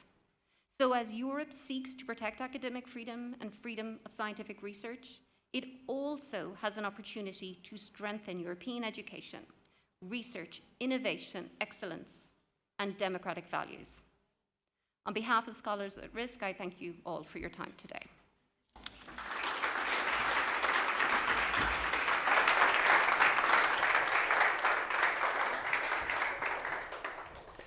Thank you, Denise. And I'd like to call our second speaker also up to the stage, and that is Marie Elkin. Marie is an associate professor at the University of Oslo, as well as an adjunct senior researcher at the Nordic Institute for Studies in Innovation, Research and Education, where she works on higher education governance, policy and organization. And Marie, I understood you were the project leader for the 2023 iteration of the European Parliament Academic Freedom Monitor as well. So the floor is yours. Here is the clicker. That goes forward, that goes back. And good luck.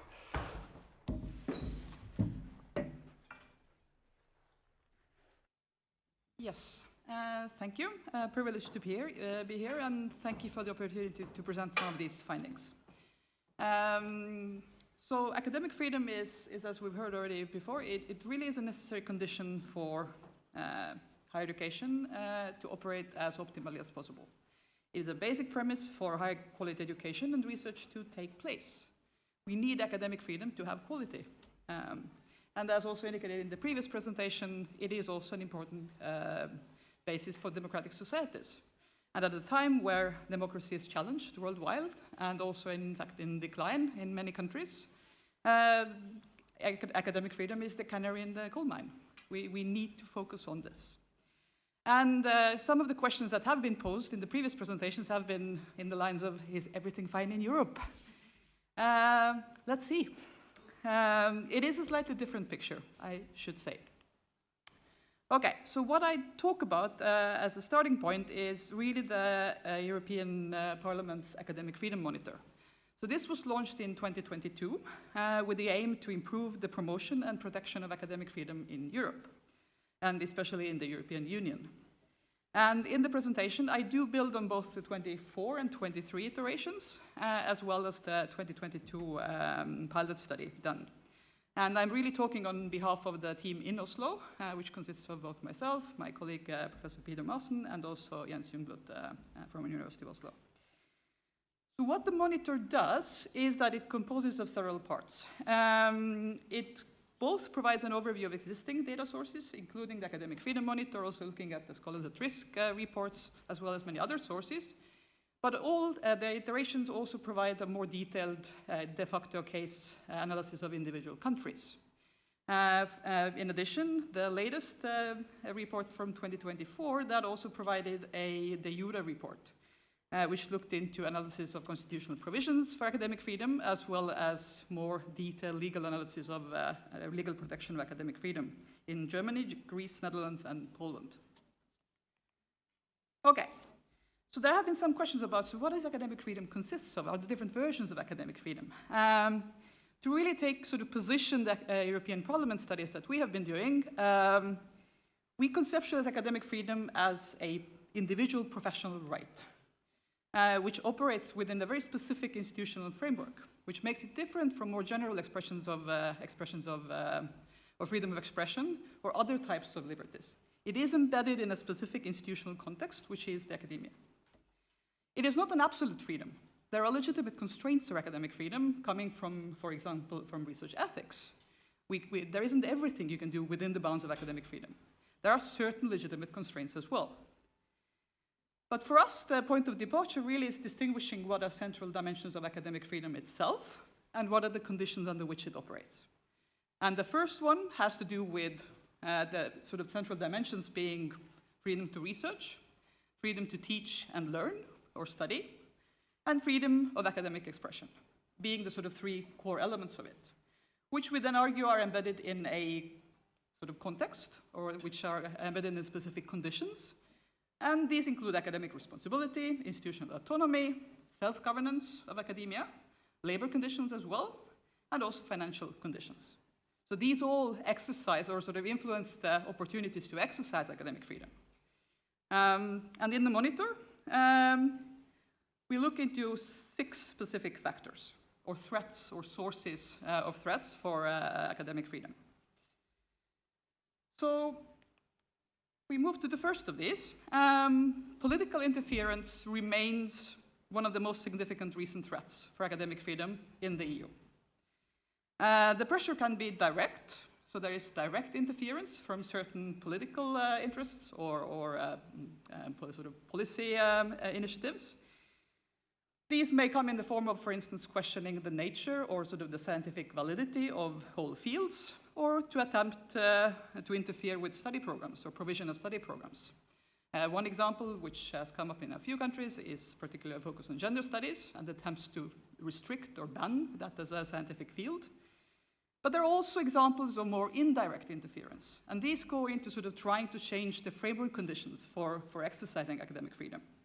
For instance, trying to challenge institutional autonomy or limiting it, restricting self-governance, the opportunity of academia to also engage in self-governance, or to change working conditions significantly, making them much more precarious, or also severe cuts in government funding, which make it very difficult or almost impossible to conduct research in particular fields. So there are examples of this in a number of European countries that have come up in the last two, or all of the versions of the European Parliament Academic Freedom Monitor. But there are also examples, so gender studies is one, but there are also sort of comments from politicians aiming to label research in particular directions as being too activist and not being research, trying to delegitimize existence of particular strands of research. In addition to this, we may also see that institutional leadership and management can act as a threat to academic freedom. Teaching and expression, research, all of the three dimensions can be a target for this. And this has to do with broader changes in how universities in Europe are governed and steered. In the most recent monitor, also shows that there are quite significant differences between countries concerning this, and between countries that went through broader modernization reforms of the sector within the 80s, 90s, and early 2000s, and where these reforms are taking place much more recently. So there are significant country differences within that. But the 2024 study shows some worrying trends. So there are examples of institutional leadership banning or canceling lectures on controversial topics, limiting guest researchers to come in particular fields, because they were considered just as too controversial, or not something the university wants to be associated with. And examples of this can be found both in the latest monitor as well as the previous one, and also in the pilot study. In addition, in some of the countries, we also see examples of responses to students and staff protests about the war in Gaza have also been criticized by some as potentially limiting academic freedom of expression. So here, there are also changes in labor conditions as a theme that was highlighted in the 23 monitor as a cross-cutting issue in many countries. Precarity and how you sort of set rules for academic positions within the institution, these play a role in here.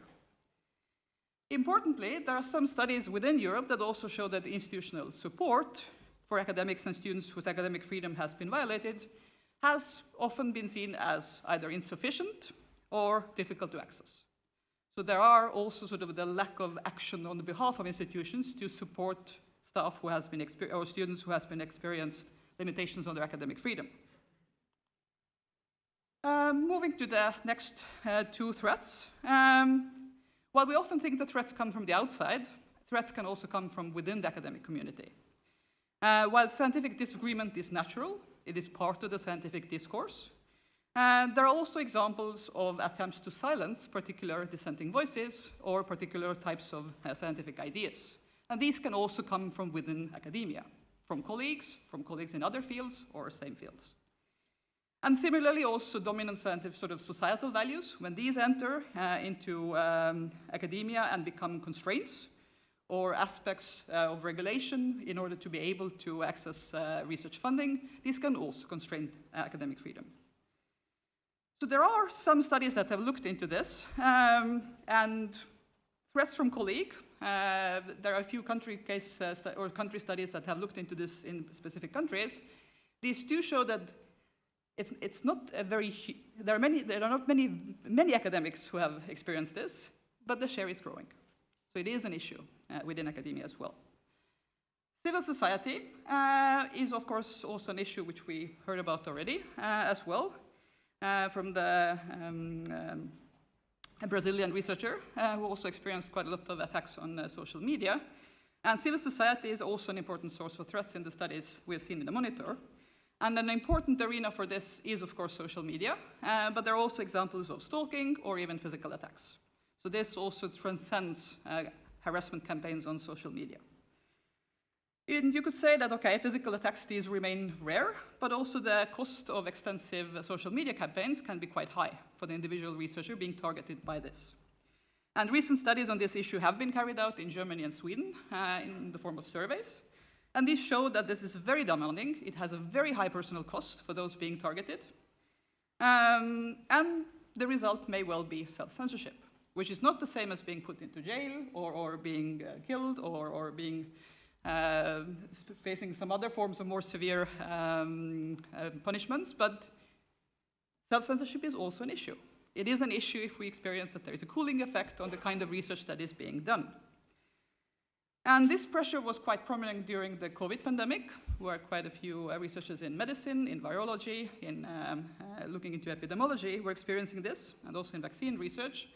But we see also these examples being for researchers on issues like climate change, security research, migration, to name a few. So to move on, a fifth source, which we have identified throughout the monitors, is the role of private sector actors. And the latest monitor did not find any new cases on this, but the previous monitors have showed some examples. So private funding of research is, of course, a legitimate part of R&D systems. So it's not bad in itself or problematic in itself. And in several countries, there are quite significant cuts in public funding available, which means that private sources are also seen as an important way of assuring funding for the sector. Nevertheless, there are worries about the kinds of effects this can have. What kind of topics may be researched? What kind of research can be published? How does that impact actually the kinds of relationships we have? And in some countries, this is well regulated, but there are also indications that there are concerns in certain contexts whether there is sufficient regulation to assure that these sort of university private sector relationships are transparent and well regulated in order for this to function well. A final source, which we have identified, is really the consequence of European and national level security policies and concerns. And this is a relatively new source of threats for academic freedom. And this really shows how threats to academic freedom also are embedded in wider societal developments. This is the world we are living in. We are talking about security to a much larger extent than we did some years ago. And we are living in a new era. Many of the taken for granted assumptions about the global open research collaboration are eroding. We cannot take for granted anymore that we can collaborate across borders. Borders do not matter. Scientific knowledge is borderless. It's not borderless anymore. Geopolitical tensions are on the rise. Security situation in Europe has changed. There are worries of foreign interference and whether collaboration with some countries could pose a potential security risk. In several countries, there are also new rules and regulations, for instance, to address the issue of dual use of research. Also on issues such as export control in quite a few countries. What kind of knowledge can be made accessible to whom? Who can have access to laboratories, and so forth. In addition, there is also a focus on science diplomacy, viewing science as a vehicle for broader diplomatic attempts, as well as ideas such as responsible internationalization, which in essence say that there are some forms of internationalization which are okay, whereas other forms may be more restricted.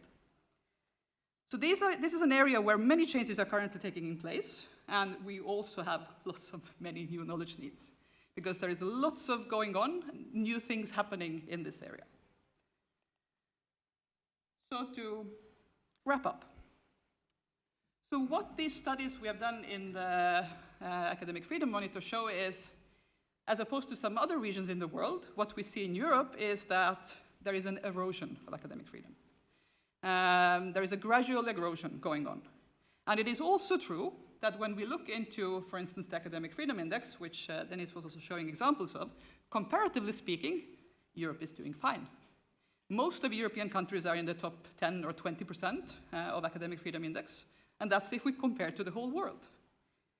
Nevertheless, this does not apply to all. There are also examples of European countries which are in the lower end, Hungary being one of them.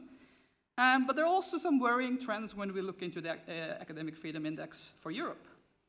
In several European countries, there are statistically significant reductions over time. And in 5 European countries between 2013 and 2023, there was a significant reduction in academic freedom. So the arrows are not pointing in the right direction, even if, comparatively speaking, Europe is doing better than the rest of the world. So you could see that when in some other parts of the world, attacks on academic freedom are more imminent, direct, and observable, there are clear and continuous indications of an erosion of academic freedom in Europe. It is also the case that the cases that we looked at in the Academic Freedom Monitor, because we also look at incidents and incident reports, these represent incidents rather than systematic violations. And in most countries, these are also being resolved as such. But their scale and scope suggest a worrying trend. So countries seem at times ill-prepared to tackle some of these trends, especially looking into social media, for instance, or the discussion of foreign interference. And then in the reports, there are also sort of a set of policy options that have been outlined. I want to highlight one, of course, here, which has to do with our need for more knowledge. There are studies on academic freedom here and there on smaller scale. We have been doing the European Parliament Academic Freedom Monitor, but we do need to know more. There are aspects about academic freedom, especially concerning self-censorship, sort of silencing, all these aspects that have to do with this gradual erosion, which we do need to understand more in a sort of comparative, large-scale manner. So to conclude, there is much that is going well in Europe, but there are good reasons to take this seriously in Europe as well. So thank you for your attention.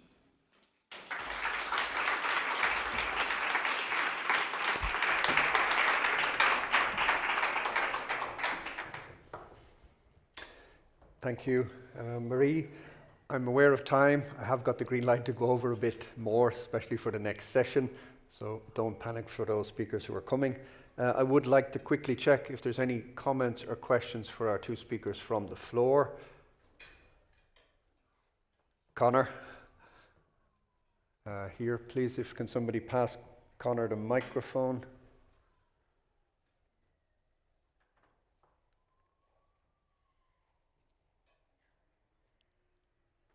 And just give it a tap to wake it up.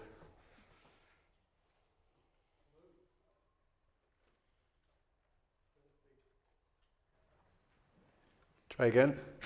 Still, oh no, there it goes now, yeah. Well, first I'd like to thank the two speakers for what I thought was an excellent presentation of data, because often one hears talk of this, but it's really good to see it encapsulated in the two presentations. I've two questions, and maybe the speakers themselves mightn't be in a position to answer them, but I think it's something worth thinking about, is because in the first case, on scientific freedom, one of the rationales in the US that has been used by the US government to restrict funding through the NIH and the NSF is saying, well, these are irrelevant fields. We shouldn't be putting our money into these particular areas.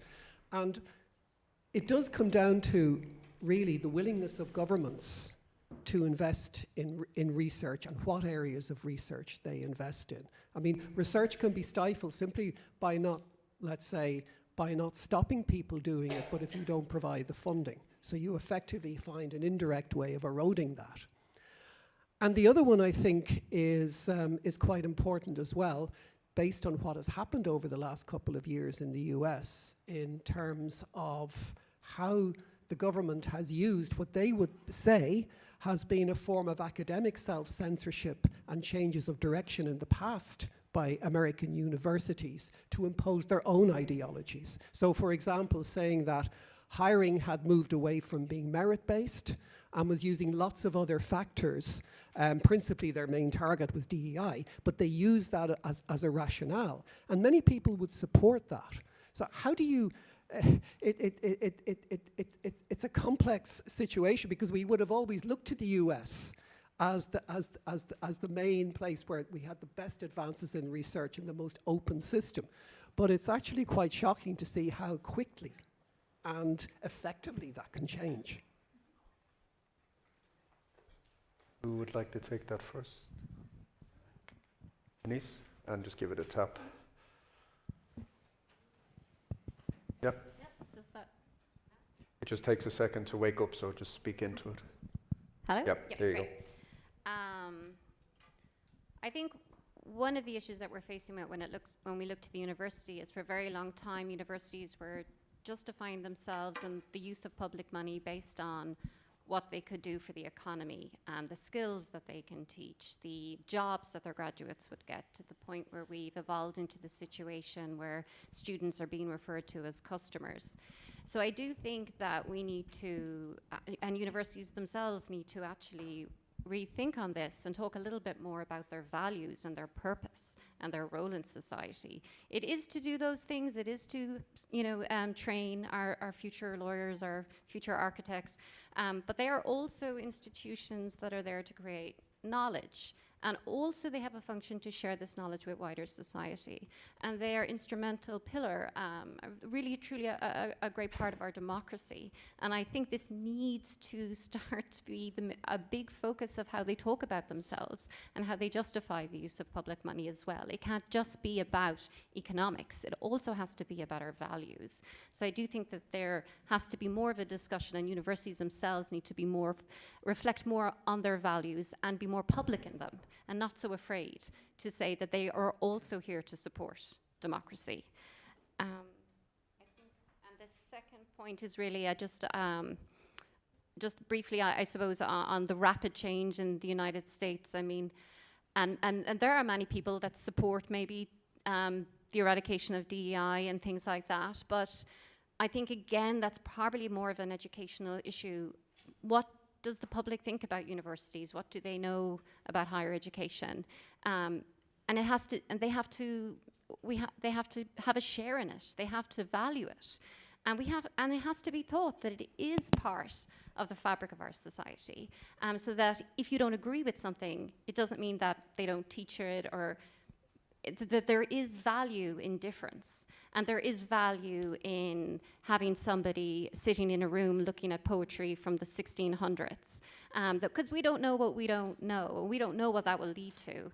And we can't always be just so focused on economics and value. So I suppose it really is just about embedding culture within universities, I think or embedding academic freedom as part of the culture in universities. And one of the things to do that really is to teach it. And we need to start talking about it within our universities. The same way people get taught about how to conduct research or how to apply for grants. I think they need to start being taught a little bit more about what academic freedom is and the role of the university. Yeah, and just to piggyback slightly on this, I do think, to just maybe answer across both of the questions, I haven't done research on the US, but I think overall, the university as an institution will survive. Also this. It has survived many other attacks throughout the history, throughout many centuries. So the university as an institution will survive. In what form it will be in the future, that is an open question. I do think when it has to do with sort of legitimizing why should we fund scientific research and why should it be free, we can all think back to the pandemic. I mean, the value of basic curiosity-driven research, which at times does not seem to have any kind of economic value, but when things happen, this may become very relevant and very important. And similarly, if we think about, for instance, our knowledge on area studies on Ukraine or other types of knowledge which suddenly becomes actual because things in the world change. So I think it's also about communicating the value of research, not just sort of as on its own, but also that we can't think about it of research only here and now in short term. We have to think about research as a long-term endeavor, where the knowledge produced may have societal value also in the future, which we cannot assess now because we don't know yet. And I believe we have a question from Slido. Slaven? As a matter of fact, there are actually 10 questions in Slido. We won't be able to go through all of them, but actually some of them do relate, of course, to the US situation, which I believe was already answered. There was one question that still concerns about the US, basically asking the Free to Think report 2025. I think the data does not include 2025. And it has already mentioned that there has been an increase in the attacks there. So I think the question was more, did we already see an increase before the current presidency? But actually, a lot of questions also go about funding, the funding sources. So first question was, do you see a difference between public and private funding? Then the second question was, due to the lack of public funding, universities are seeking private and corporate funding, which is also, I think, what you very much mentioned, Mary. This was more about, are you concerned about this could affect academic freedom? And finally, as universities are having, on one hand, university funding and governmental funding, do you think that the governmental funding is more influenced by policy considerations?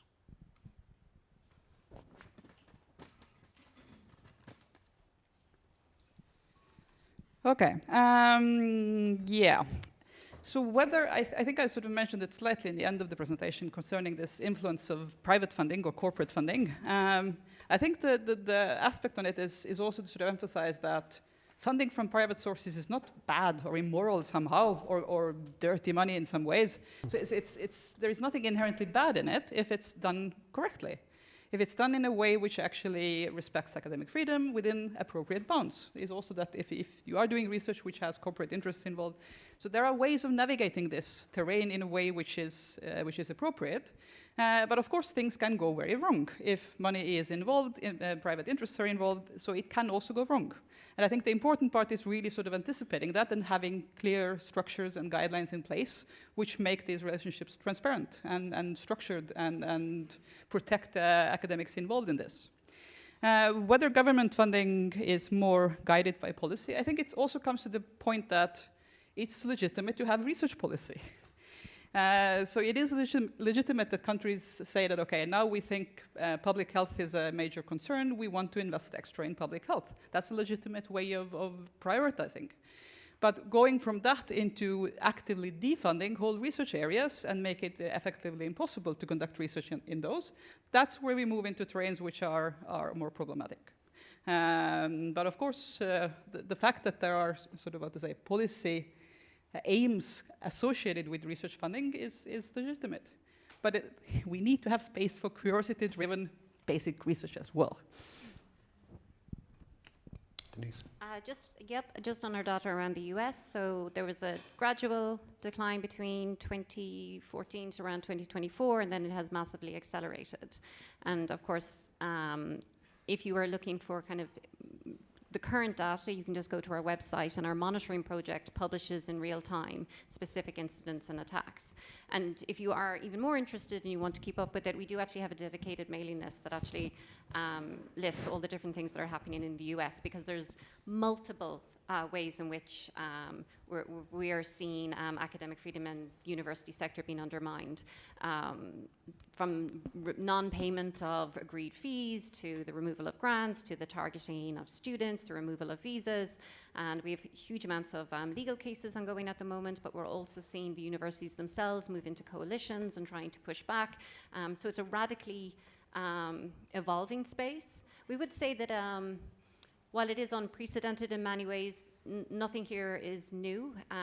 We've been monitoring academic freedom for we've been in this space for about 25 years and actively monitoring it for over a decade.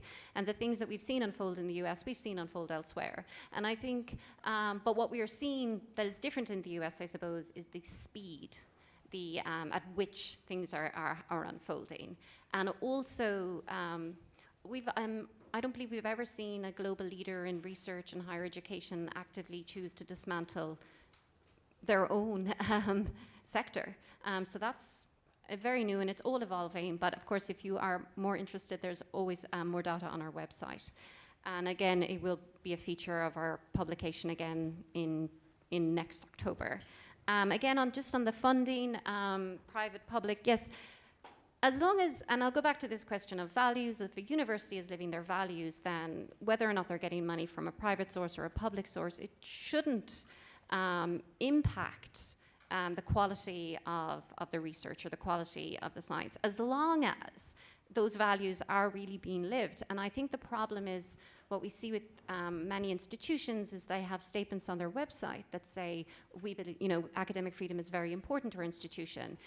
But they have no procedures or processes behind the statement. So when there is an issue, they're scrambling to react with it in real time, and they're under pressure then as well to do that. So, and I don't believe the best decisions are made in that kind of haste. So what you really need to do is be prepared. So we would really encourage universities to really think and reflect upon what their values mean, but how they actively enforce them. Do they have committees? Do they have guidelines? Do they have codes of practice? And we really do think that we need to move into more kind of active practical tools to support academic freedom. We're talking about it a lot. This is fantastic. It's been referenced in many important instruments. I think just recently the EU has published their European Democracy Action Shield, and it talks about academic freedom and freedom of scientific research. And it's important that they're in there, but what does that mean? So what are the practical things that we're going to do to support these freedoms? And one such tool that SAR was involved in developing, along with a number of experts, was something called the Principles for Implementing the Right to Academic Freedom. So it identifies 9 essential aspects of academic freedom. It includes guidance around these aspects, but it also includes practical tools, suggestions of things that you can do to support academic freedom on campus. And the document itself actually was recently evaluated by the Special Rapporteur on the Right to Education, Ms. Rita Shahid. She appended it actually and endorsed it to her last report on academic freedom. It is now a UN document. And again, it was recently referenced in a UN resolution on the right to education. So there are tools out there, and they can be the basis of new tools. But I think that's important, and I think that's really where we need to start focusing now. It's on practical implementation. Thank you. I'm going to close this session so we can move on to the next and last session before lunch. Let's please thank Denise and Mary.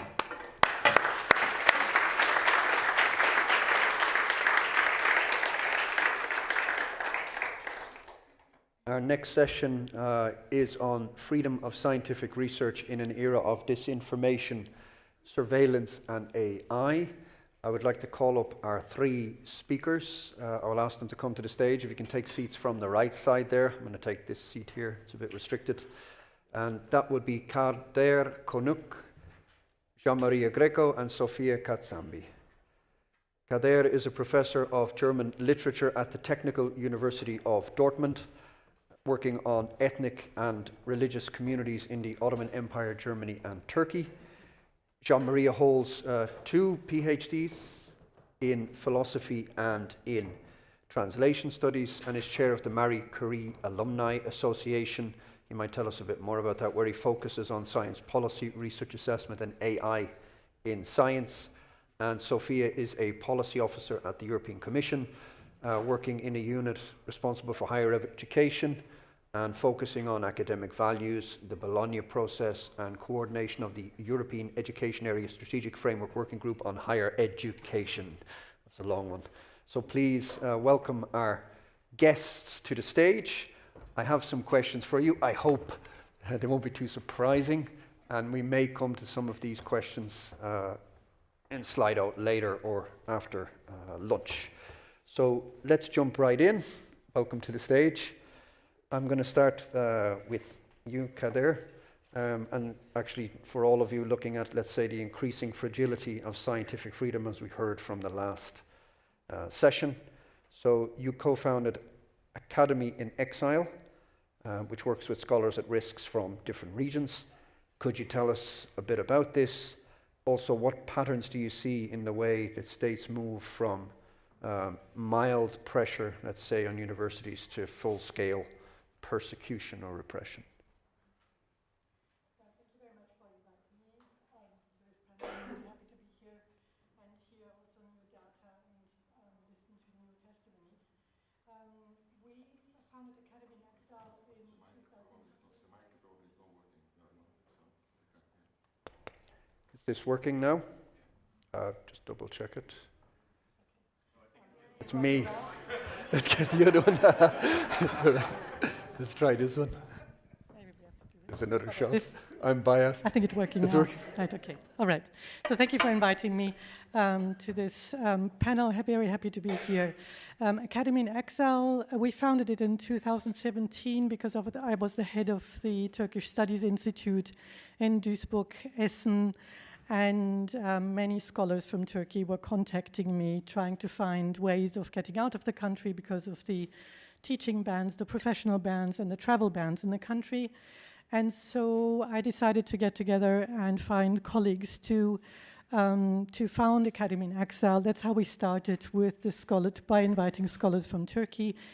And in the meantime, we have expanded worldwide and have received I think in all of these years, we've had,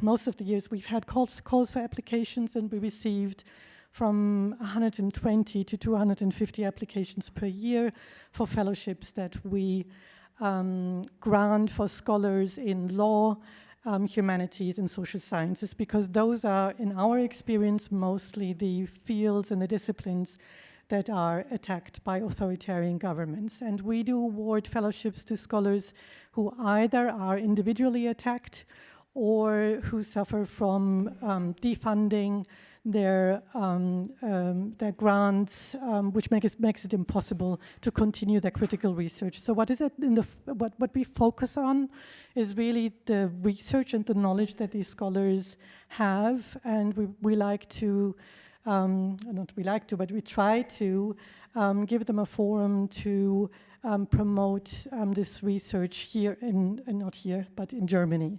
So we're now in Dortmund. We moved from Duisburg-Essen to Dortmund. We're not state funded, so we are a project that is really depends on third-party funding. The Volkswagen Foundation and Mellon Foundation and the Open Society Foundations have generously funded us. So we are seeking to make this more permanent because we do believe that this is necessary for the future of Germany and Europe. You've asked me what new things we've seen maybe. We just had a call for applications recently, and we received about 250 applications from 31 different countries.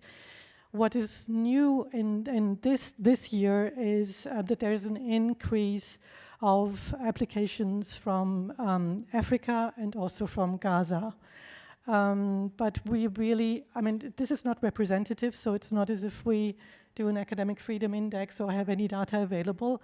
We trust that our partners circulate our calls, and we try to include the Global South as much as possible, because we do believe that in Germany we need to internationalize universities, and the hosting a scholar at risk at a German university is not only important because of the historical legacy of German institutions, but also because of its future and the makeup of the children and the students who are in schools and universities. So we do keep in mind that academic freedom is not only the freedom of research, but it also includes, as it was said previously as well, teaching. And I think we shouldn't forget students. This is why we also include a tandem teaching program where we try to give the scholars an opportunity to teach into their countries online and make this material available.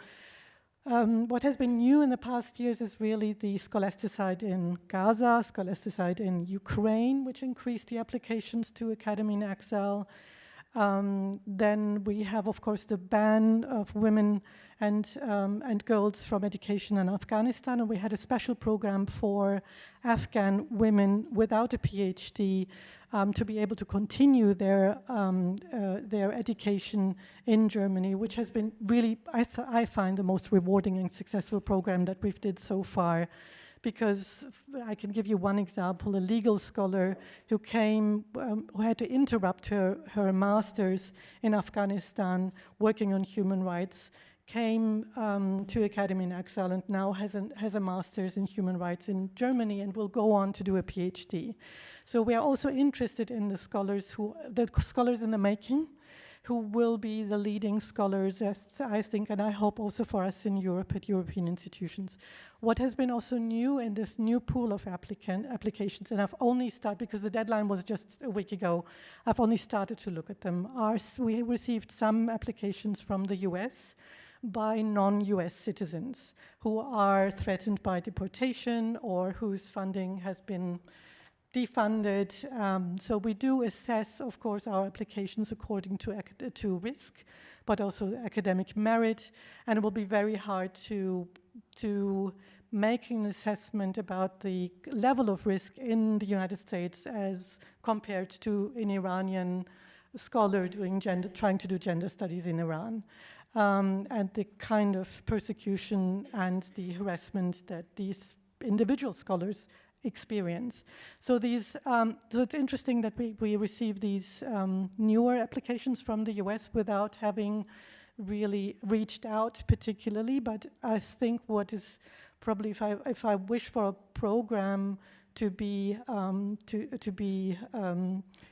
started, is really looking into this and getting more data about the threat to non-citizen US citizens, US postdocs particularly, who can't continue their research there. What is new is also reports about shadow institutes.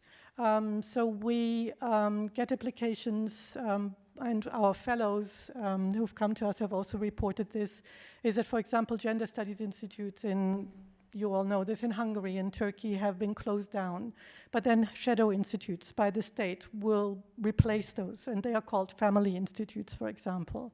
And I think we see this trend, and so when we talk about academic freedom, we should also look into the ways in which these authoritarian governments try to create infrastructures to replace our understanding of academic freedom. And they will close down any institutes that have done research on genocide or war crimes and replace them with more patriotic names and make our research invisible. What we've also seen is that keywords, especially postdoctoral scholars, are very careful about which keywords they will use when they publish their work.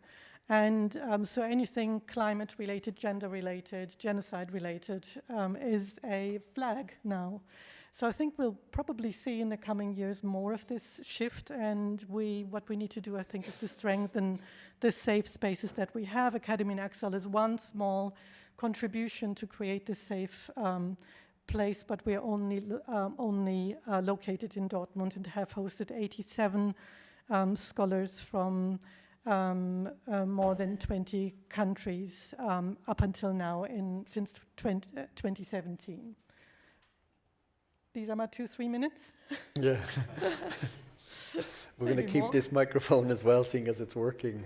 Sophia, could you explain the context in which European cooperation in the domain of higher education, could also be research, has evolved with regards to the protection of academic freedom or scientific freedom?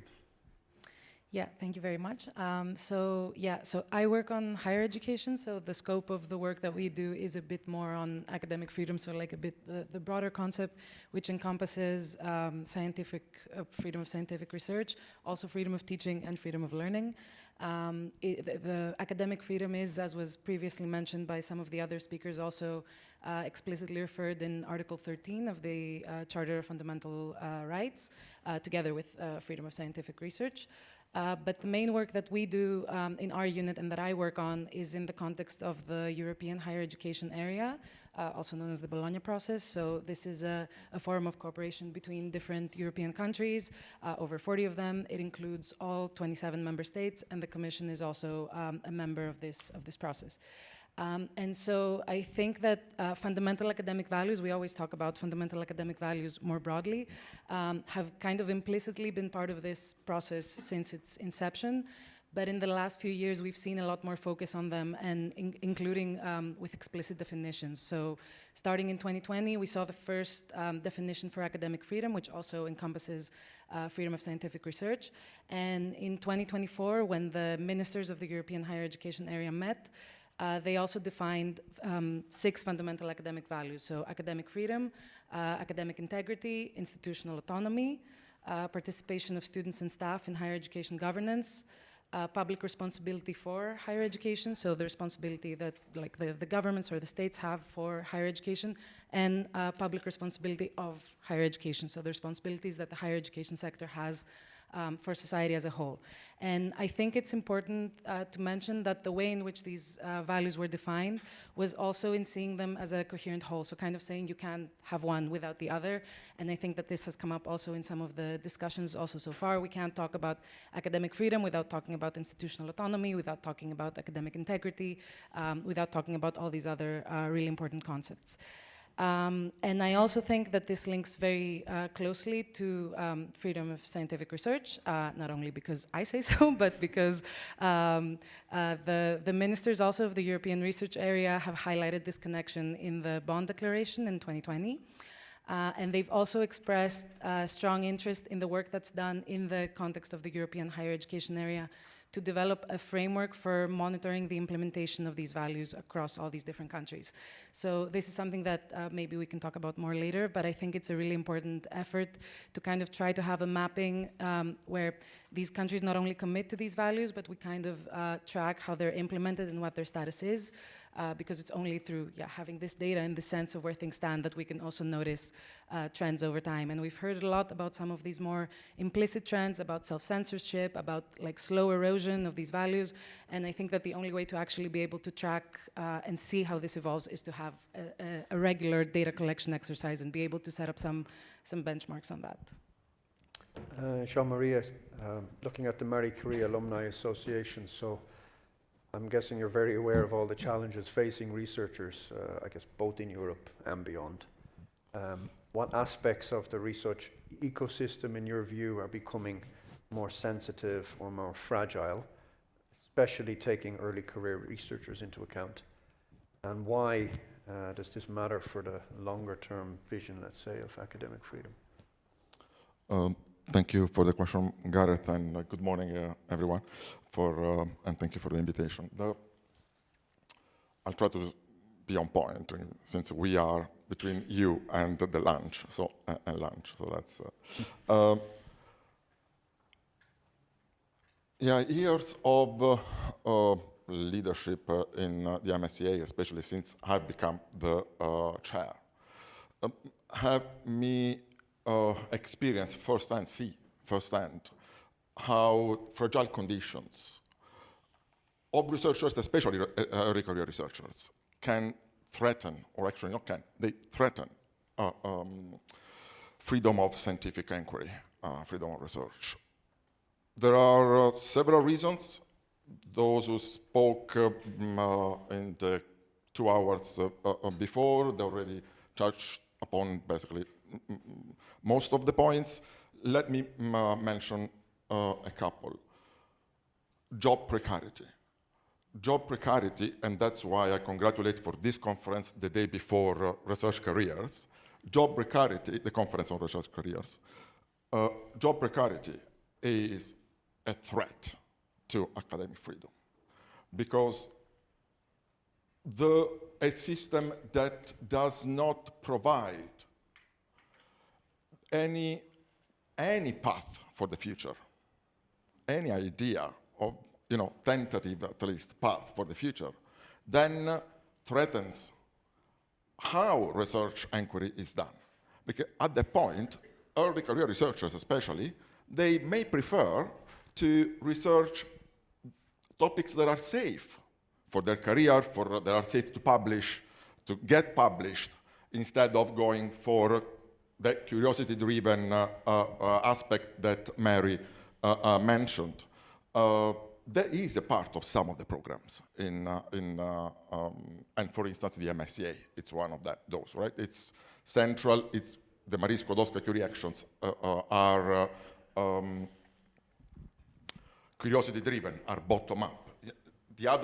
Last week we published the impact report of the MSCA program. And a key point is exactly that, is curiosity-driven. So that's so the second point will be, we need also to defend that those little pockets of curiosity-driven funding that we have in the European Commission, in Europe. Supported by the European Commission, because I understand, I'll leave it here, that obviously the market has all this talking about competitiveness. So there is a reason why, but at the same time, guaranteeing those small pockets of pure bottom-up then can at the same time guarantee also a bit more, encourage scientific freedom at the same time. So I stop here then. Thank you. I have a couple more questions for you, so, but I will ask our speakers to be short and sweet with these ones because I have a couple of other questions to come. Sophia, the European Democracy Shield has just recently been adopted, I think, over a month or more ago, and this aims to protect democratic processes and information spaces. Where does scientific freedom sit in all of this? Yeah, so indeed, the European Democracy Shield was adopted on the 12th of November. It's an initiative that includes concrete measures to empower, protect, and promote strong and resilient democracies across the EU. It's framed around three key pillars, the first being safeguarding the integrity of our information spaces, the second being strengthening institutions, free and fair elections, and free and independent media, and the third one is focused on boosting social resilience and citizen engagement. So there is an explicit reference to academic freedom and fundamental academic values under this last pillar, specifically in the section on the European Democracy Shield that talks about the importance of safeguarding the use of evidence and evidence-based decision-making, especially in policy areas. So this is where freedom of scientific research and academic freedom are linked, also in view of the upcoming ERA Act. But I think that there's also a more pervasive sense of academic freedom throughout the European Democracy Shield. There are references to the importance of media and digital literacy, to the importance of ensuring citizens' understanding and trust in scientific knowledge. So I think that while there is this very concrete and specific reference in this part of the Democracy Shield, which is indeed very important in using evidence for decision making, I also think that the Democracy Shield also kind of underlines the importance of valorizing academic knowledge and scientific research more broadly, which I think is something that has also come up a lot in our discussions here today. And Kader, we see false data and disinformation spreading now more widely, also because, of course, of new technologies, emerging technologies. How can we ensure that scientific evidence remains reliable, taking this into account? I think what I said before about the emergence of these shadow institutes that are implemented by authoritarian states, the closing down of or the withdrawal of the teaching license of the CEU many years back already. We got used to that and they moved to Vienna and so on. I think looking at these examples of what happened in Hungary and in Turkey specifically will teach us what we have to do and also in Poland, what we have to do in Europe as a whole in order to safeguard our institutions from also transnational repression, and digital technologies allow transnational repression to reach scholars at risk who live in Europe and try to continue their research. So there is also that dimension in which hate speech and publications by authoritarian states, actually those foreign state interventions, reach into Europe. But I do believe that we also have to protect from threats within Europe, so not to externalize the threats from what's happening in Europe and only see, the cyber attacks by Russia, for example, who attack university infrastructures and, I was at the University of Duisburg-Essen, and we had no official email for more than 6 months and had to create other ways of communicating with our students and our colleagues until everything was reinstituted.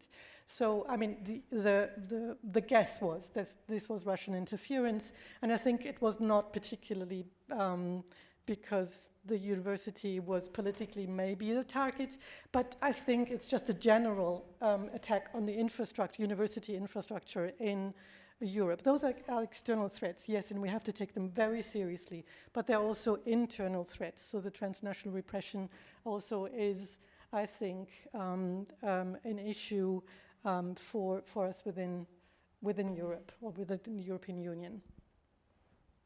And lastly, Jean-Maria, looking at the current buzzword, AI, which will probably be a buzzword for quite a while.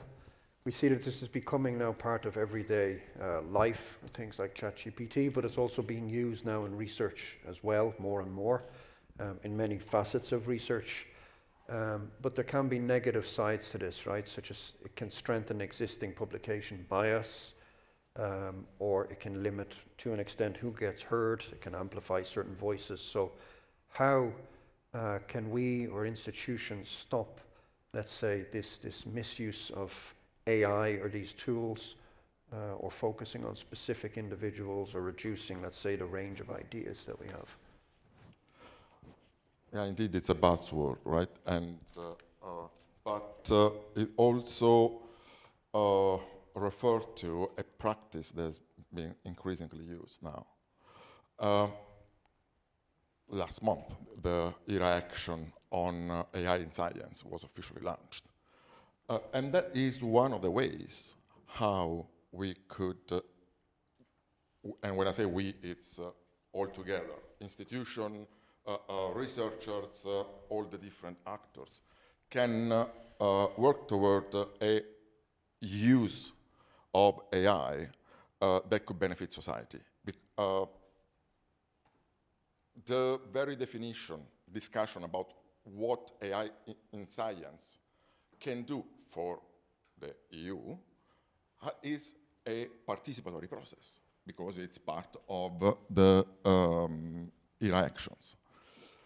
Now, AI is a great opportunity, even for research. It's a tool that can help you write a paper, can help you revise a paper, can help you do literature research, but it can also be a risk because of training data, for instance. It can amplify the usual voices, the dominant position in science. Again, if we have to consider that curiosity-driven, that freedom of research, then we need to make sure that AI does not push towards a direction. This morning we saw how much the research ecosystem, let's be honest, is still inhospitable to some groups.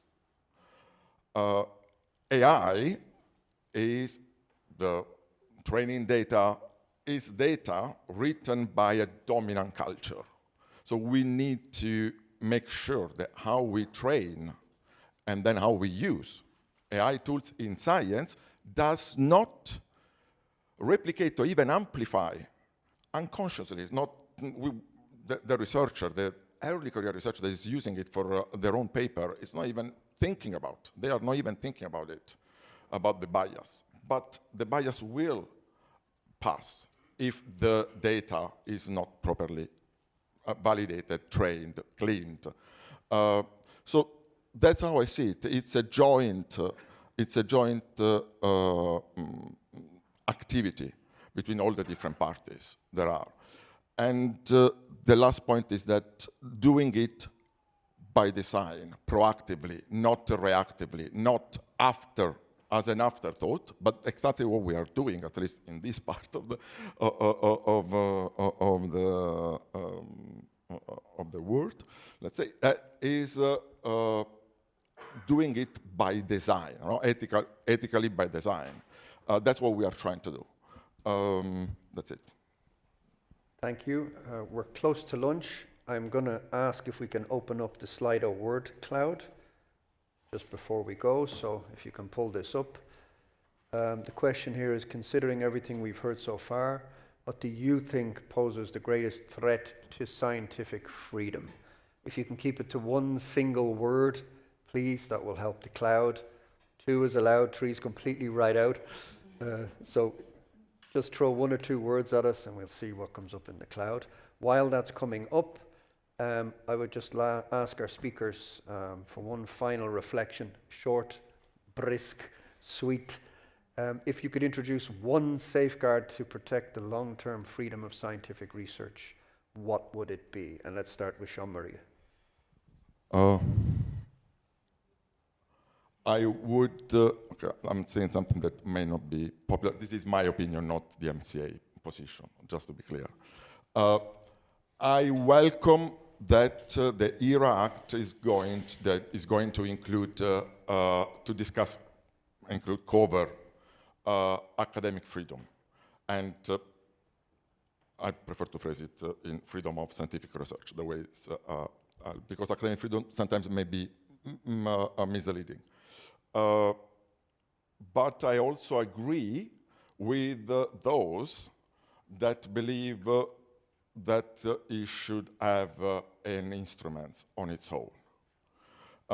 Because of the way the ERA Act is the theoretical or ethical foundation of the ERA Act, then why and where the ERA Act stands, on which ground. It's the idea of this unified market of knowledge, and the very idea of market. So that there is a perspective which is has its own value. But I think Denise said it before, I'm not so sure. But academic freedom of scientific research is first and foremost a value. So it deserves to be addressed as a value on which one of those values on which we found all the others, including our market approach for a single market. So I'm okay with the single market of knowledge, but cannot be just that. So that's what I will do. Its own legislative instruments. Sophia? Yeah, I think for me the most important thing is, which was already mentioned also by previous speakers, I'm not reinventing the wheel, is ensuring that we have a better understanding and more information on these topics. And under this, I would include the effort that's being done in the European higher education area to develop a monitoring framework to kind of see how the implementation of fundamental academic values is done across different countries. I would include an upcoming report that we are going to publish soon on guiding principles for protecting fundamental academic values, which will include actions for different kind of stakeholders, practical things for what different actors can do on this front. And I would also include just more broader conversations about what fundamental academic values are, why they matter, and why they're so important in this discussion of fostering democratic resilience, as we've also discussed here today. And for this, just to close, I really like the way that whoever wrote the European Democracy Shield, not me, has phrased this.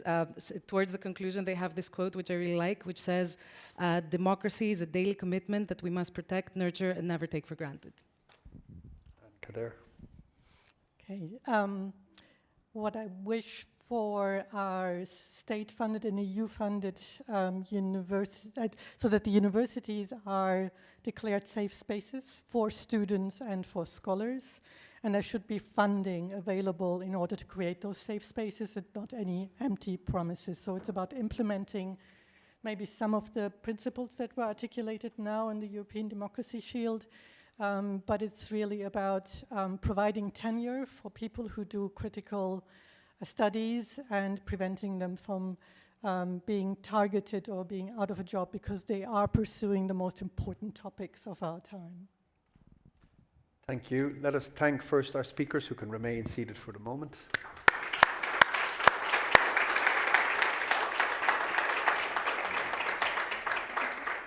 What poses the greatest threat to scientific freedom? Quite a lot, as we see. I'm not going to read them all, and I see somebody threw the two-word rule out the window. But we have political interference, politics, lack of awareness, democratic erosion, security interference, of course, regimes. There's quite a lot there, so I encourage you to have a look at it over lunch. Thank you for being so patient. We have gone over time. We still have an hour for lunch, at least. We'll tell everybody online we'll see you back at 1:30 Central European Time, so just under an hour. And for those of you here on site, lunch is out through the door there, and I believe there's a signpost to let you know what's in each dish and if there's allergens. So thank you again for the first morning session. And thank you.